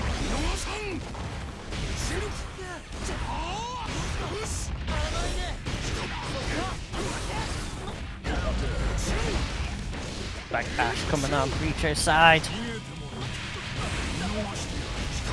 Should be able to close this round out. Oh no! Slide drop, but it's okay. Crossel JH picks it back up. Duel 2.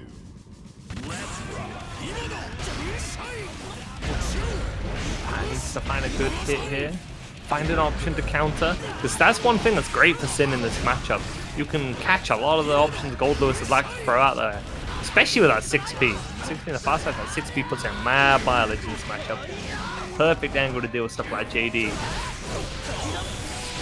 Gotta be redeeming that wall break nice and early. Get positive flowing.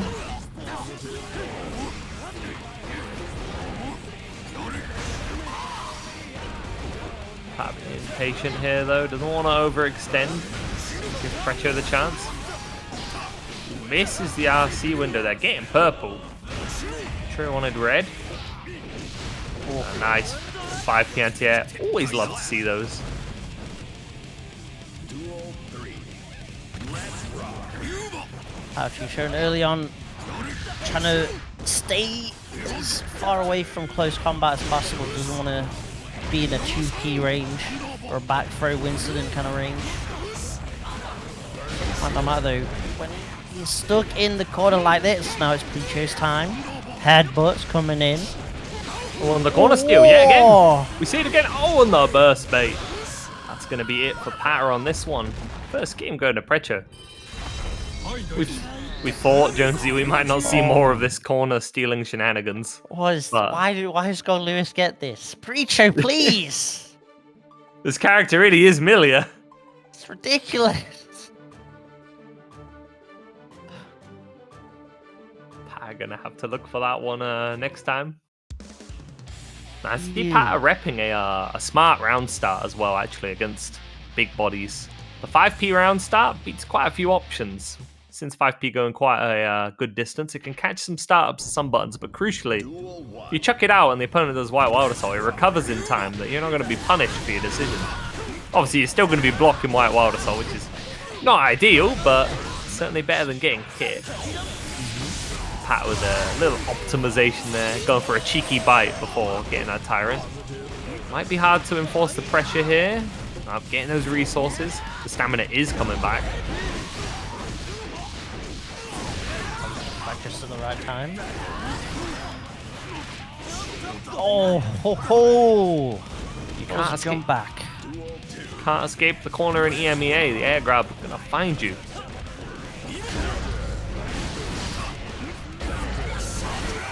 Precho gonna be losing that burst now. And the Pata classic, either off his own burst or getting bursted away, often likes to take that little nibble.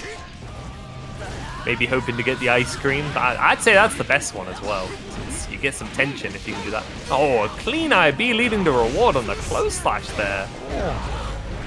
Woo. Big punish coming in.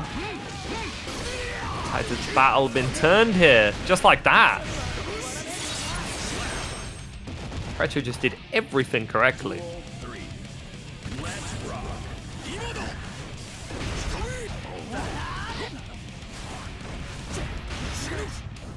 The energy powering up the RPS on Precho's side. I need to find an opening here. Okay, gets it there. That's a big counter hit, getting the close slash start going to lead to some nice damage, but Goldlewis is a healthy gentleman. Definitely not going to be dying from a blow like that. Precho checking for those outcomes there, does not want to let Pata in. Finds the pros. Reflect on the Thunderbird for the push back. Burst not gone on Precho's side, so no more wild assaults for the rest of this round as both life bars looking dangerously low. Spending some of the stamina, fade away GH. Gonna find the hit as well. PataChu clutching it out. Ties with a one apiece. Oh, that back and forths today. You always love to see it. More quality sets to watch? Sounds great to me.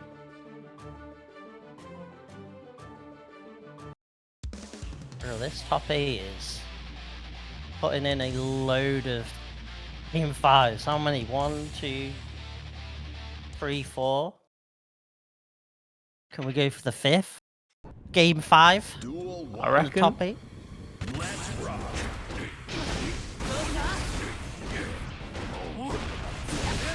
Staggering the offense, just trying to find those openings. Gonna be hard to enforce anything now that the stamina is out. Gonna have to wait a little bit. Choosing, finds a catch on the fast slash. Chooses to spend the other 2 resources available to him. That's one strength Shin really has this season. Just whenever one resource ain't looking so hot, you can just cover for it with one of the others. Game plan just being run here. Catching the backdash. Steamroll around there for Pata. Precho's got full burst to work with here. I'm going to be respectful. Or maybe not. Chooses not to be respectful. He's quite rightly punished for it. Yeah, sometimes you got to rep those DPs, but if they do go wrong... Okay. Third time's a charm on that whole Baiken, but it might not matter anyway. Precho with these clean wake-up IB timings, getting a lot of reward. 2 different times during this set already.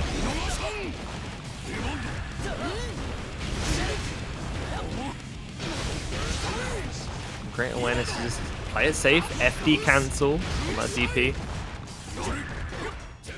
If you don't clash in time, getting clobbered by a Goldlewis button is certain death. Finds the whole Baiken bust out. Oh, that clash though. Precho hoping to find the burst there, but PataChu will not hand it over so easily. Saving it for the rainy day. Half that bar on that apparent barrel. Just that little delay, perhaps convincing Precho that PataChu was going for the overhead. But the third close slash is the one with the bait. Jeez. PataChu just had a feeling, you know, he's just feeling himself and was like, nope, it's coming now. I see it. Really peeped into the matrix on that one. Damn, 2-1 up to PataChu. Precho gonna have to pull out all the stops. She'd like to make it the 5-game special that we were talking about. It's to recreate the top 3 from OTB as well. With that Zando Tiger Precho. Duel 1. Yeah, definitely very similar to that already. I'm trying to ruin that top 3 remake. Just get blocked. Throws all defense on point. Goldlewis. Good. Holding strong. First gone now. Thunderbird's out. I'm fairly content to just play that range game. They don't want to overcommit to anything. Whiff punish though on the 2S.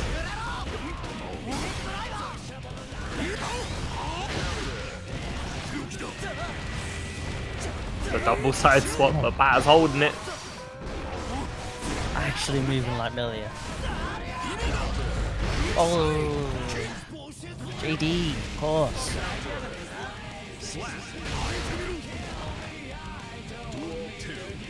Just a lane.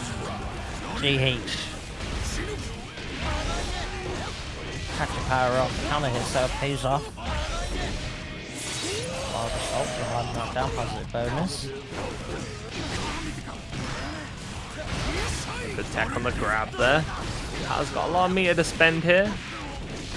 Oh. But not quite finding the reset there.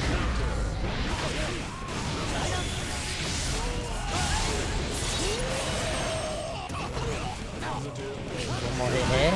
Catch the backdash. Set point for the Shin. Oh, and a bold grab there. Definitely a scary situation to be in here for PataChu, not having the burst. You do not want to get clipped by anything, but didn't have to worry then.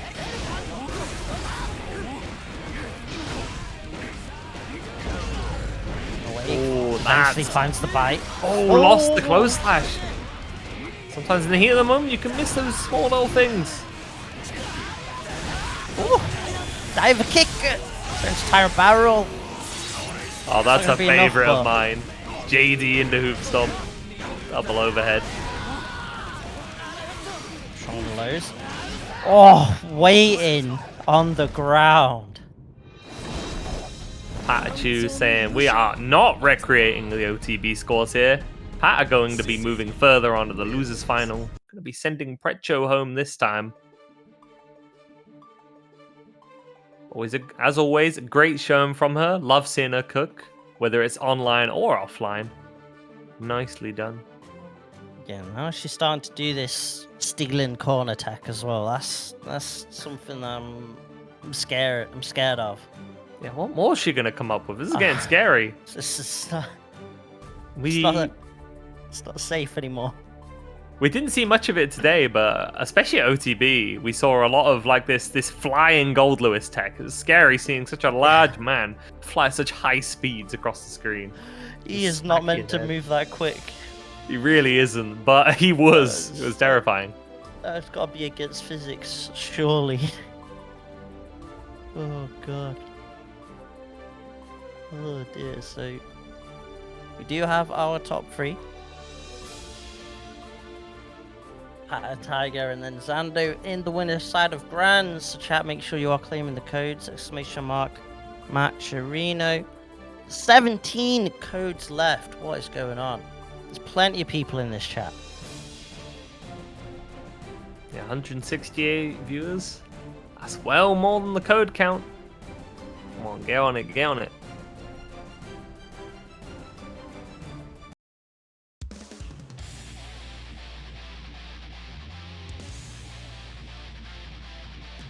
Yeah, above 40? Ooh. Easily. We could easily get above $40. We'd love to see that. Mankind.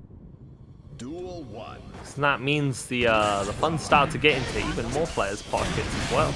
Not just first place.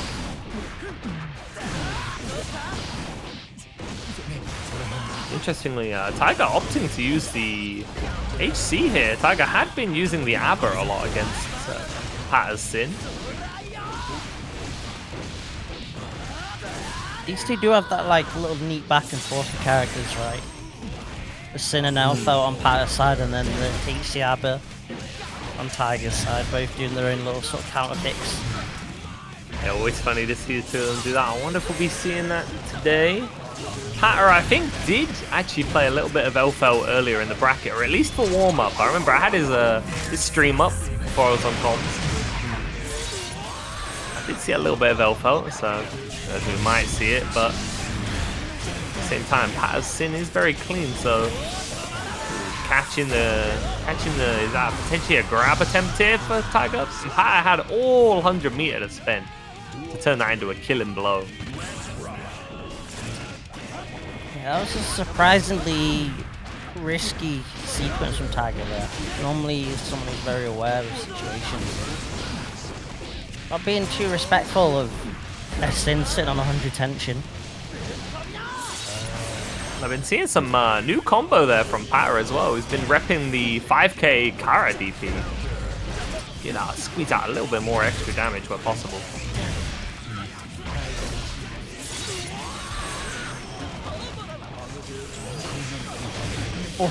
Oh! He already functions. That's not enough.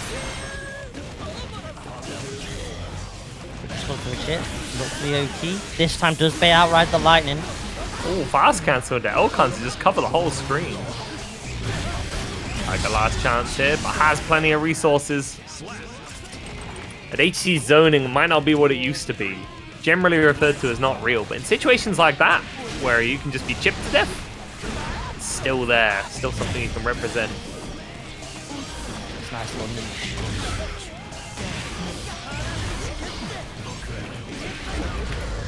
Side. Ooh, try to use Scapegoat as the way in, cancelling the beat driver, but Tiger just one step ahead in that situation there. ggst to break a wall. There's some tension available. That's why Tiger maybe just chilling behind the Scapegoat, doesn't want to go too crazy, but then he dashes up and gets thrown for that dash up. Oh my god.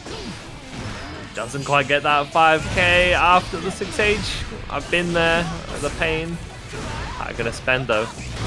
But the run up DP, he bet it all. And it paid off.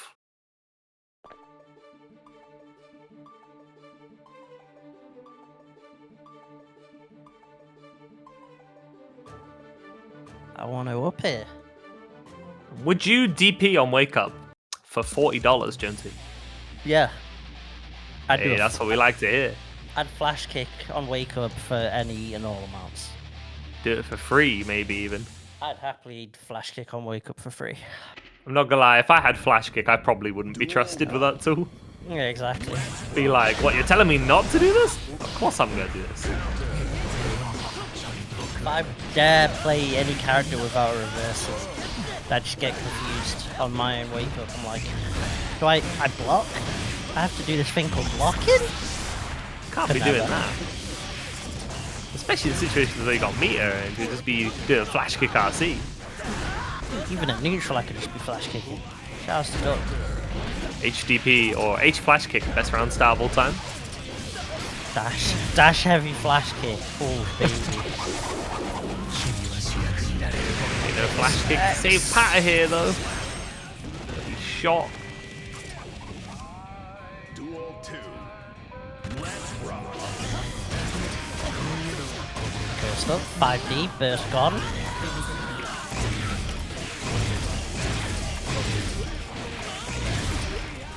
Popping away at those shots eventually finds the bullet that connects.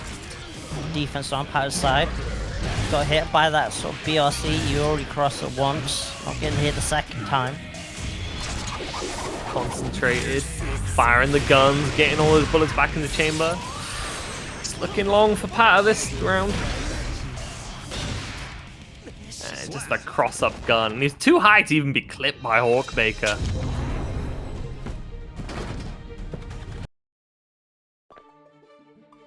Pata gonna need an adaptation here.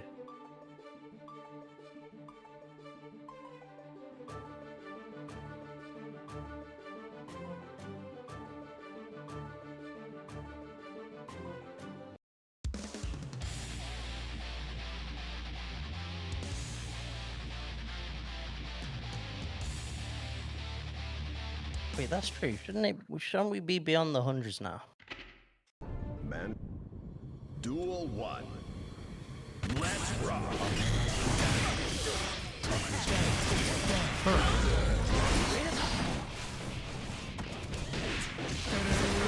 We have the big 100 event. Either way, game 3, one apiece. I guess the pickup. Want to carry, no drops.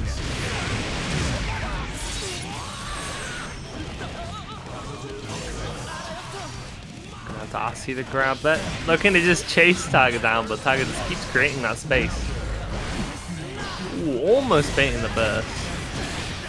Playing kind of wild now. Just wants to find a hit, but not gonna be able to do so.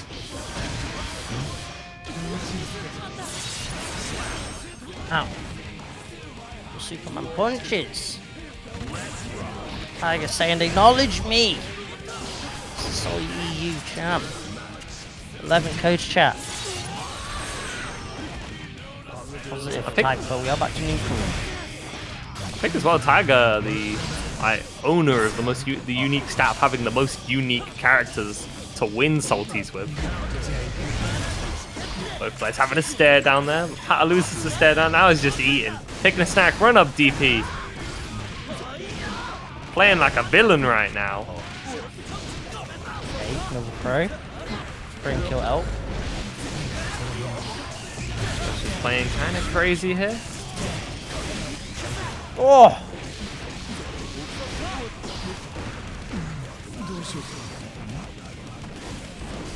Tiger trying to grab, thinking Pata might have DP'd again.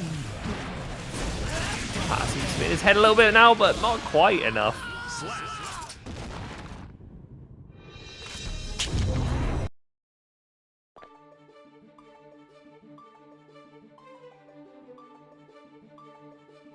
Now with the lead in this set, I can try and get that run back on Zando.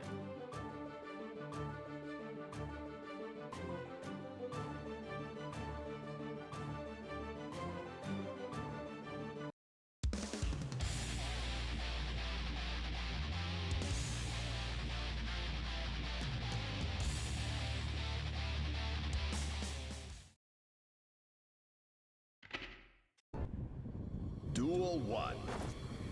Let's rock. See what the round start is here. Playing carefully, but Tiger doing IAD gold burst there. I'm looking for a Hogmaker.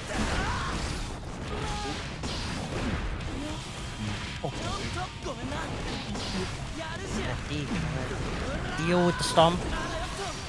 State of play getting a bit odd for these two here, repping some crazy options between the two of them. Now Tiger finding a nice normal wall break focus. Resource situation's looking clean. Not going to have too much tension, though. Going to have to wait for positive to generate that one up. As it does. These IBs on close slash today. PataChu being quite a victim of those, both from Tiger and Precho. For real, Tiger now, set point. PataChu takes to another game 5, or is Tiger going to close it out? Burst gone early from PataChu, but he's going to get the hit. Getting the ice cream as well, that's the food you want to see. Getting you a bit of extra meter, you'll get positive even quicker. Oh. PataChu with the 2S. Has got to find a way to use that 100 meter, getting shot through the wall here. I want to die on a full stick of butter. They did put the gun out, just put it back away though, just in time. All the tension now gone. Just find the counter hit. Tiger does burst, believes in this round. Like it here. Has 100 meter to play with. Oh! Woo! I'll see after that defense. Oh! The tech defense 2S connects. Where does Pata opt to burst in this route? Still close to the end. The resource situation ain't too bad here for Tiger though. Oh, this is tough now. No bullets used. Just gonna have to play the footsies and sticks the leg into Pata's arm. Just all that was needed to seal the deal.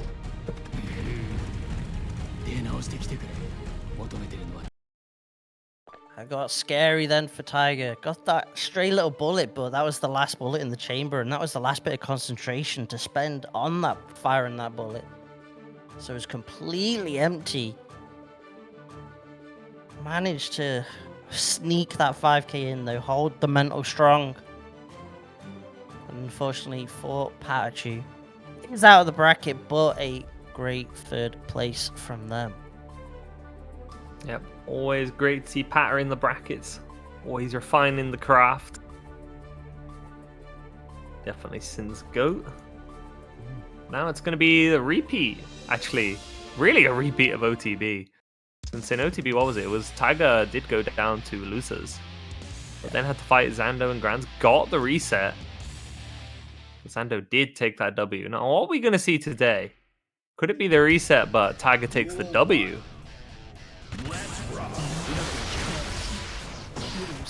Spookily the same. Yeah, politics is indeed cringe. This game, not so much.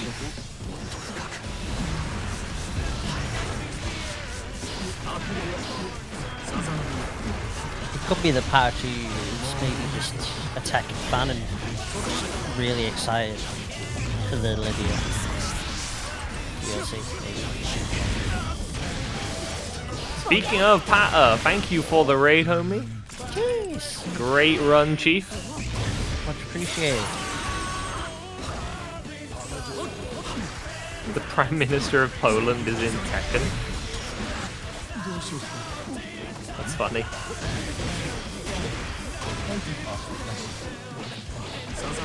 Tiger couldn't find the hit. Zando successfully evading and gonna live.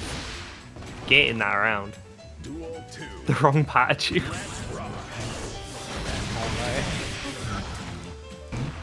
I wonder who the other PataChu is. Do you think they play fighting games? What if they were like an alternate timeline Pata and they were like still a chip main? Or an Angie player? What if it was a PataChu that never played Strive and just like purely focused on like Tetris? Yeah, just like a Patapon or like a Puyo Patapon Tetris grinder. streamer. Yeah, yeah. What a timeline that could be.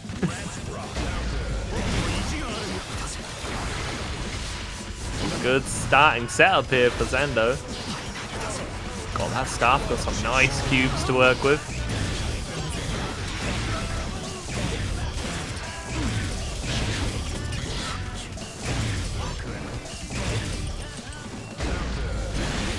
Just counter hit. Refill that concentration. Cheeky little micro walk throw. Deus Ex. Fully concentrated, fully loaded. They're going to succeed in the YRC. Runs a little shimmy. Tiger does not bite. Yeah, a successful YRC of his own. Just playing gunsies. Oh.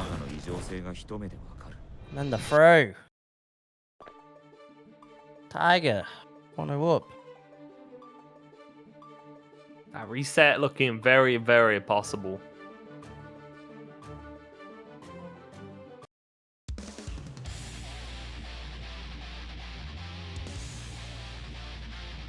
Very close, drawn out. Game 1 though. Sure it's going to be tested on either side.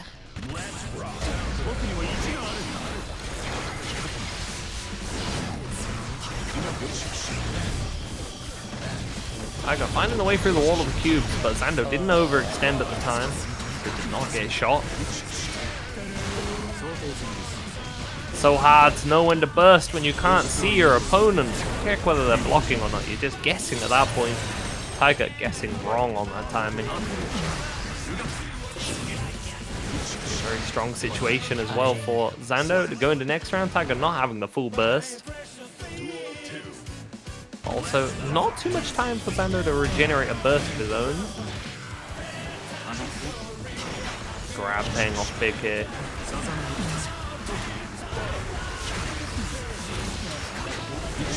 Pressure on to get the kick off the cube. We'll be able to bring the forward part of the sphere. That's not to took out all those cubes. Can looking really solid. Even more tension available to be spent on either the bookmark or the particle sphere as the confirm to try and stop Tiger from bursting, who ends up on the moment to burst on the pixel. That might have been a little bit too late, unfortunately, for Tiger Pop. So little life, just could not do anything. Zando picking a smart clash cancel there as well, going into that 6p to cover a bunch of the options Tiger could have possibly cancelled into himself.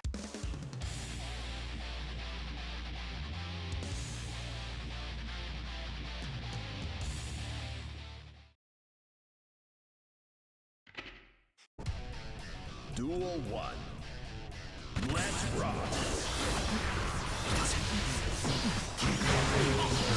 Oh. Gold burst out the gates. Okay. Oh, Zando saved right back at you. Teleport particle. Okay. That's the Asuka way of skipping neutral, I guess. Yeah, ever in doubt, send out that big old cube. Hold down neutral, fire your taxes, give you plus frames. Let you get resource back, does it all. All for the nice cost of 50 tension.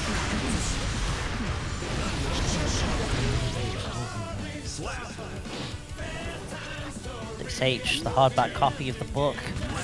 Bonking Tiger on the head. Yeah, again, goes for that round start. This time does pay off for Tiger. Yeah, sometimes repping the same round start, an excellent idea too. Your opponent thinks, now they wouldn't do it again.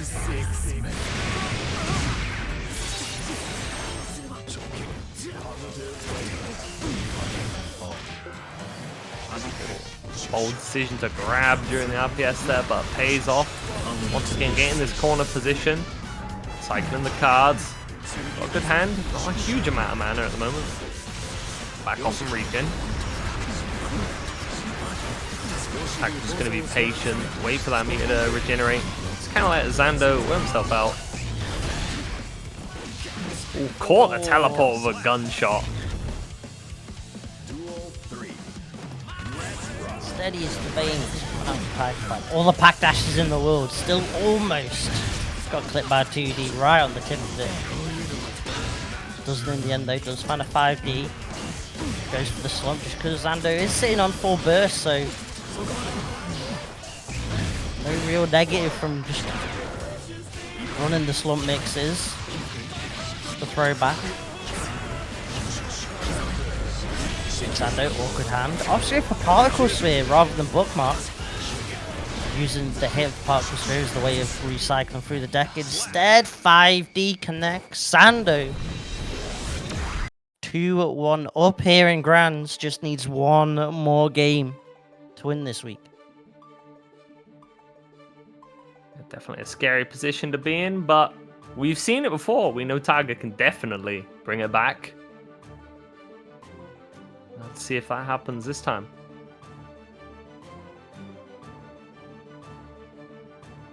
Axel buffs? I can get behind this. That sounds great. This will be our patch.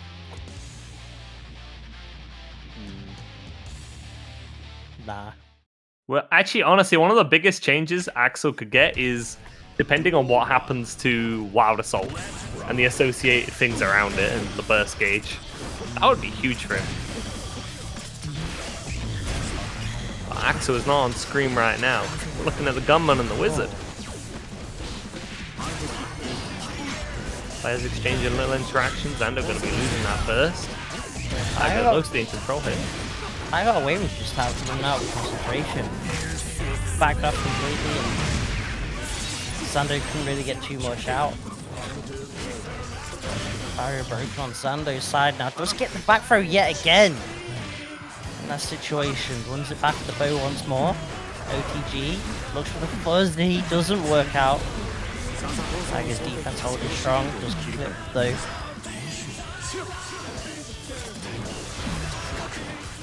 Can't find the hit. Oh.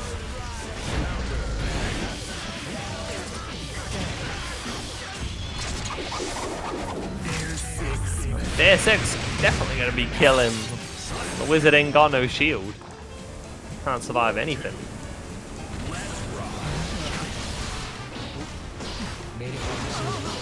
Gold burst paying off big here. Zando going to lose his burst. Like finding a nice big hit though. Gonna be taking a lot of the mana here. Gonna opt to hold the corner too, so not wanting to go back to neutral against this character.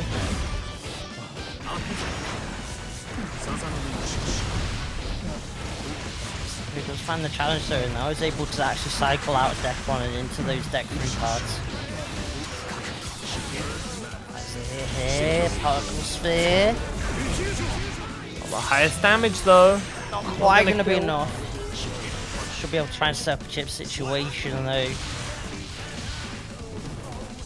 Realistically, it's just going to be an onslaught of cubes.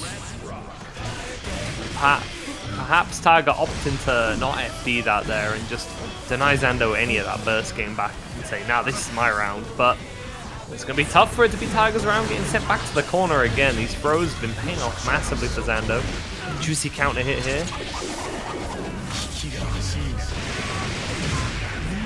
NSxC shooting when he wants. An early cancel support. Also just to get the curse on and then apply the pressure after.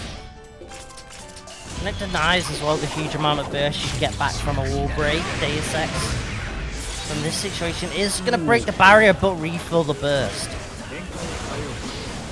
Almost found the gold burst there.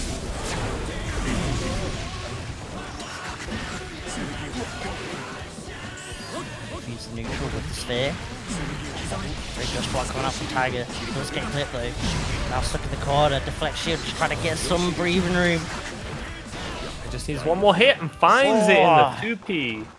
Catching that cheeky side swap out.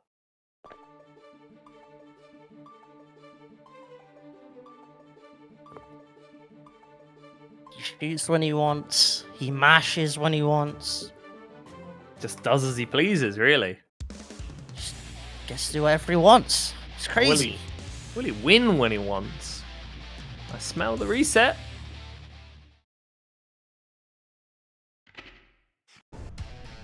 Duel 1. Let's rock.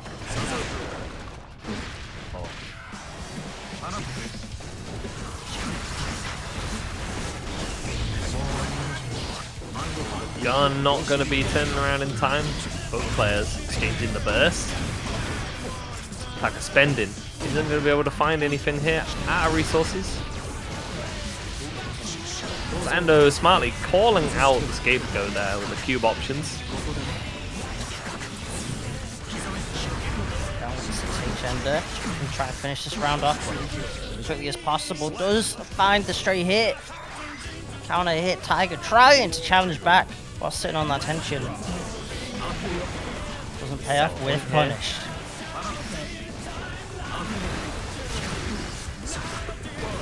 And the guard crushes now in the hand. Spends both of them. Tension available. Bookmark off the empty hand. Tiger having no burst here, can't really go for anything bold because there's no get out of jail card here. Gonna spend it now. Probably the best point. Zando doesn't have any tension yet, but plenty of mana to work with.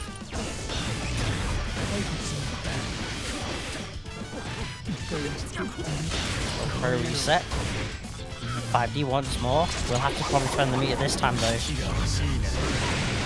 Great spending and management of the resources there. Good situation to be in here for Tiger. No finding the YRC though. Huge backs off. Zando still sitting on burst. Barrier gone. Zando gonna hold on to that burst gauge for this possibly last round of this week's SaltyEU. Jump over the cube. Burst now gone on Zando's side, but Tiger's stuck in the corner. Not sure about that deflect shield, but it might not matter anyway. All the DP with him, but not caught out. The card situation not good here for Zando. Just gonna have to play honest, wizardly strike throw. After this nasty wall break here. Resource situation is great for Tiger. He's looking favorable, spends all the bullets. Saving that quick overhead tech for a time like this to get that reset and give us more games. Tiger gets the reset. It's actually kind of looking like OTB, I'm not gonna lie. This is so similar. This is eerily similar now. The top four, very, very close, almost the same. And we both have Tiger being sent to losers and then getting a reset in grands. The first difference was the placement of Pata and Precho. Will the next difference be Tiger taking it all? Tiger getting sent to loser side in a game 5 set and then getting the grands reset in a game 5 set. Oh my goodness. Will it be deja vu though in the final set? That's the question.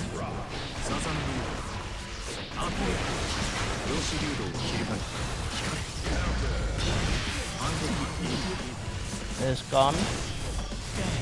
DP is out of there. Trying to avoid that crosshair as much as possible. Ooh, the spicy little 2K to just low profile the little electric card. Like an opt to hold the wall here.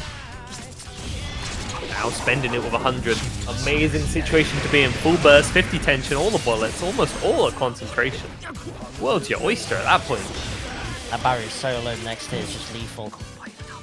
Of course, Zando gonna wisely not be wasting the burst here. Saving it for this round. It's gonna matter a lot more now.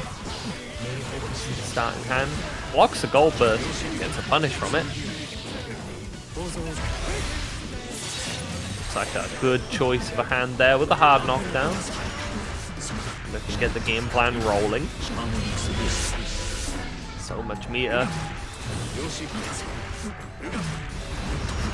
Plenty to spend as well. Just find a 5D there.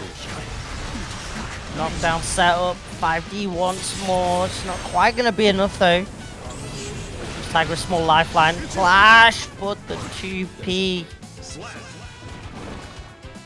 Zando put more of them out there. Stack them up on top of each other.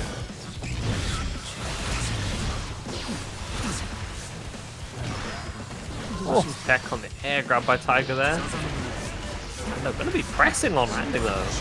Paying off there. Got the overhead up. Tiger blocking it. Seeing safe Zando, but made the cubes disappear. Doesn't remove them from the deck though, so recasts. This is a tough hand to deal with here. A lot of options that Zando can present. God, that hook got deleted. Looking tough, but the drop, the gravity. Doesn't matter what the gravity is though. Good old strike throw to seal the deal there.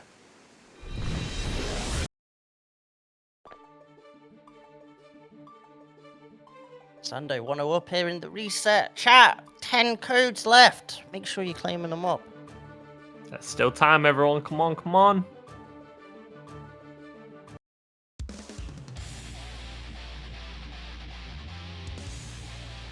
Get a little bit of extra dosh into these players' pockets.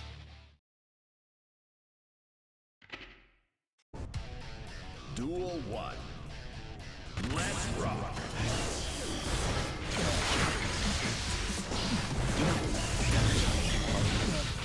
Staff available for guard brushes, but not swapping to deck 3, although now we do see that swap. Spending So all little those mana. meatballs. That's the thing, those meatballs are expensive.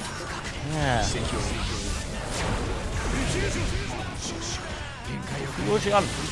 Oh! Zando adapting, noticing Tiger likes to rep the gold burst in places like that. Gets a little shimmy to bait it out. That gold burst more like a silver burst in that situation there. Strong starting hand. Zando there. Cubes and the ice. At the ready. Into deck 3 we go.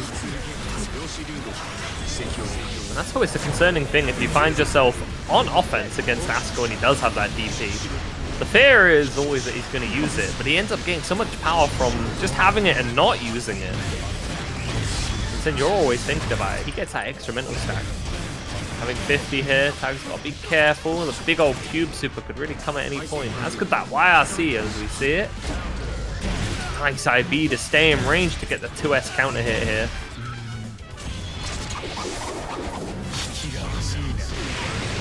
Get that wall, get that positive bonus.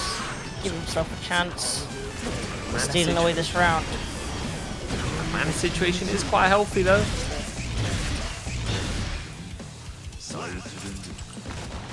Don't want to take chances with that one. They're going to save the burst. Confident to play it out on this one. Bit of an awkward starting hand there. Not a single Q. I thought maybe that hand was doable to try and make the hero play, but Zando going for the more patient option. Pops it that time, they just get blocked. How are you going to be able to get the punch and get this wall carry? All the way to the corner we go to break the wall and get the positive.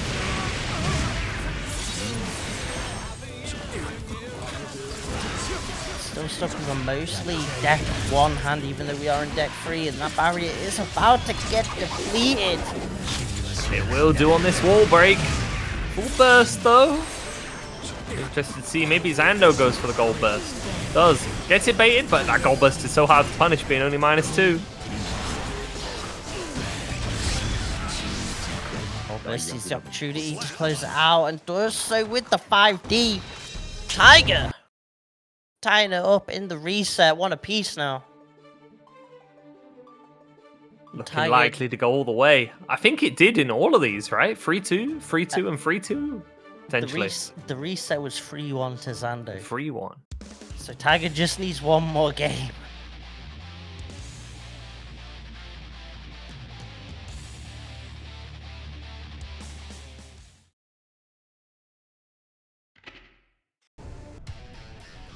Yeah, gold burst definitely throwable if you A.B.A it, but only if you A.B.A it with that pushback.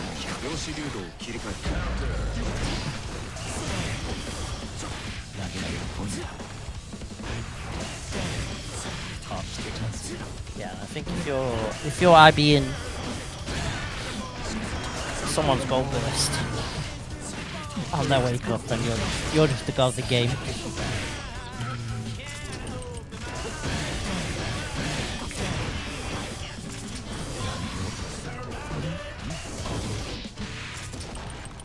They're not looking to go for that air grab there. I wanted to try to find a gear conversion to catch Zando in there. Didn't pay off. They're getting a second chance at life here.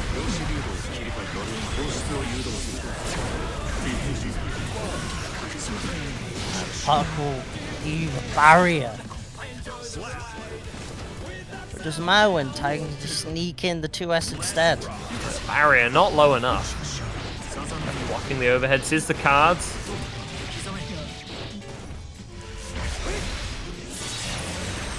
That deck was looking cloudy and there was a chance of meatballs.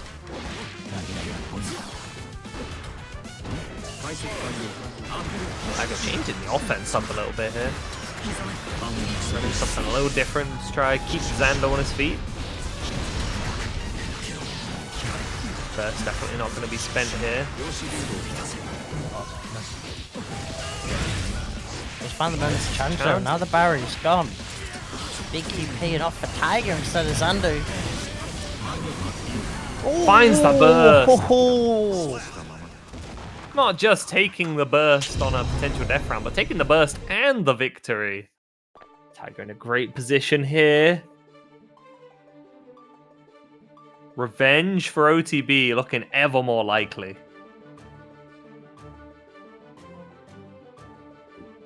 Yep, already the improvement. 2 games instead of 1.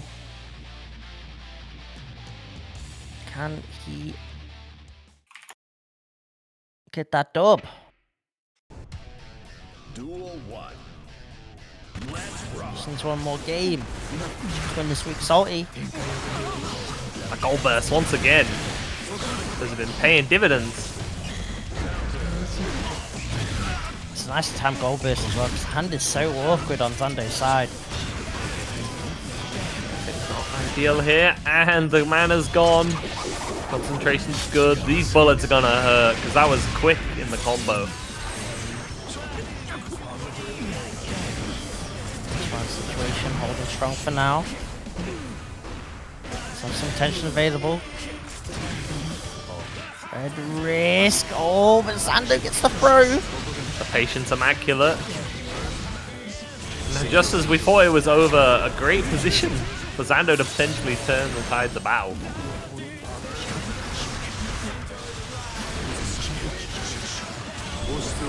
Tiger not going to even be able to spend the burst if he wanted to there.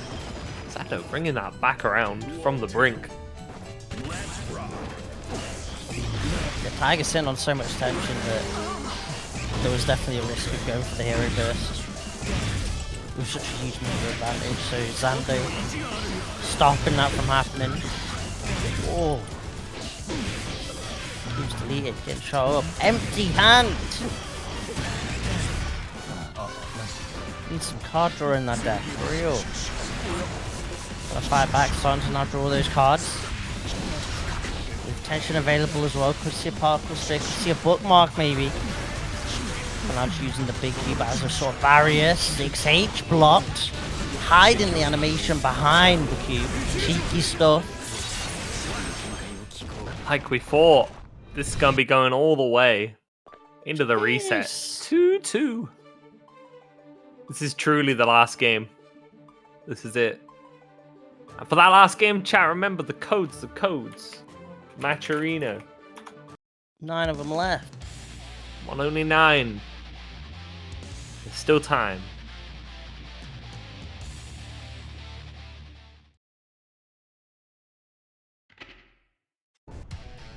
Duel 1. Let's rock. Getting a nice early catch there.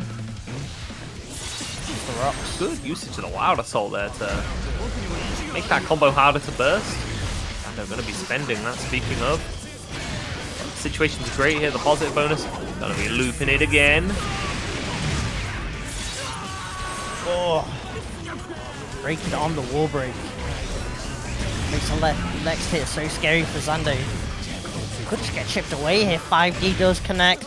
Tiger just needs 1 more round. Duel 2.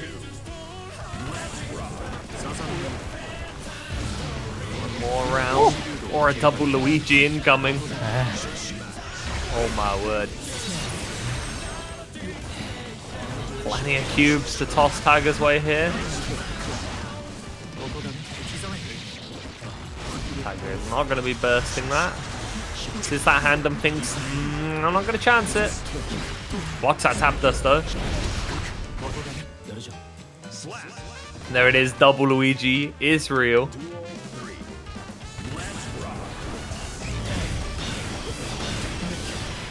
Tiger finding that early opening with the roll. That's the throw bait.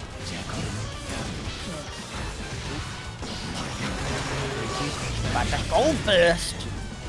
Coming out. 100 tension on Tiger's side. Burst gone from Zando. Tiger's right back on in. Whisk the 5D, does get the throw off the PRC. There's no bullets in the chamber. Got a good catch, but as you say, no bullets. Couldn't confirm it into anything. Got a bit more to work with now. JH is just completely whiffed. Oh. He slides away from the crosser, but now cursed up. Better tracking. Looking for the mix. Ooh, Wild Assault caught in the air, though. Couldn't really confirm. And the gun. Just fires the bullet, as an HC should. And takes it all. Tiger is the champion of Salty. What are we on? 99.27. Chaos wins.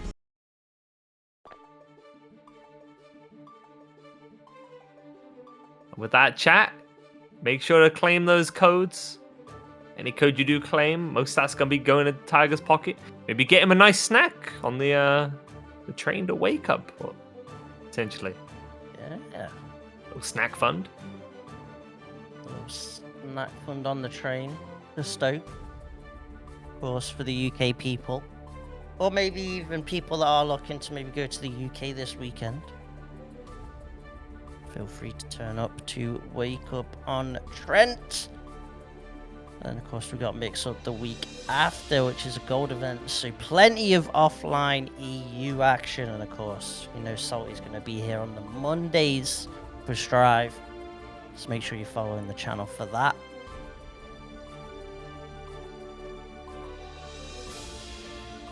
Lovely jubbly. Where is the code? Where is it? If you do exclamation mark match arena, as Rexu's just done. You click on that match arena, you click the login button, you just click your Twitch account, and you hit that claim code button. And heck, if you don't want to use your Twitch account for any reason, there's other things. You can always use your Twitter. There's a couple other things. And then there's even the quests too, if you feel like dishing out any follows. I can add a little bit extra in there. Every little bit helps. It's easier than winning with HC. Damn. True.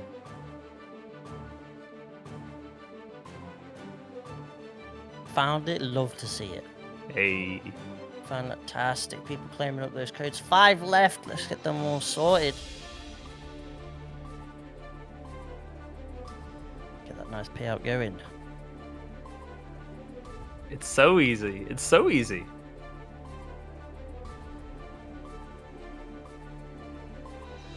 Shoutouts to all the players that signed up this week. 108 players in today's bracket. Fantastic. That is ridiculous. You love to see it. Yeah, it's one of the biggest tournaments we had turnout-wise recently, so definitely kind of impressive. Not lie. Shout out to you guys for joining up. Thank you to Marissa and Jonesy, obviously, for commentating.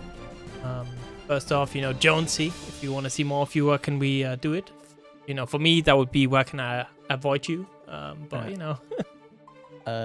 Spaced_ Jonesy on Twitter. I'll be at Wake Up and I'll be at Mix Up, so you can see me either in Stoke or Leon. Funnily, I was supposed to go to Mix Up, but it ended up I didn't have enough money. So I'll dodge you again. I think fate purposely made it so you didn't quite have enough money. You didn't quite have the funds. How about a man like Marissa? Well, likewise, you can always find me on the Twitter, where it's just going to be Marissa B1cc, no spaces. Or, of course, I also stream over on Twitch, from time to time. Got my username in the chat there. We usually play Guilty Gear, sometimes a little bit of Souls games here and there, other variety things. But yeah, and like Jonesy, I'll be at Wake Up too, so if anyone's down on Saturday, come say hello. Maybe we'll play some sets. I'll be there.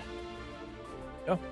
Yeah, I'm kind of loving the garden tweets, so do more of those. Nice. Yeah, it's always good, I think, for people to rep their other hobbies as well. Not just focus on the one thing, just the fighting game, or just video games. Let people know about your hobbies outside of that.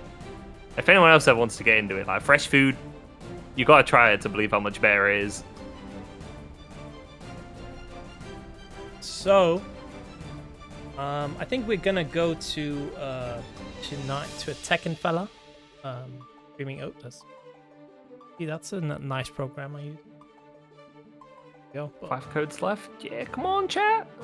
Not much left now. Yeah, we're gonna go to a Tekken player with the raid tonight. Wait, a funny thing, the meme actually is real. I know Frexu is in chat still, but I have become an organizer for Headstumber, so the meme is officially real. Yo. It got memed so long, but now it's actually true. Now it can come. Damn.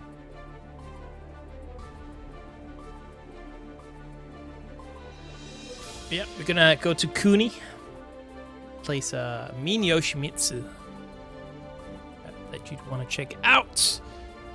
And I will see you guys, I guess, on Saturday for some good ass Tekken. Reminder, we do have the team tournament that's next week, so make sure that you sign up.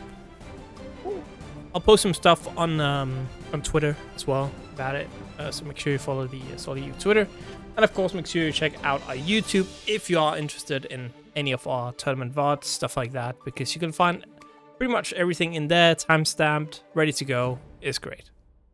Yeah, that's gonna be it. Have a good Monday evening. Peace out.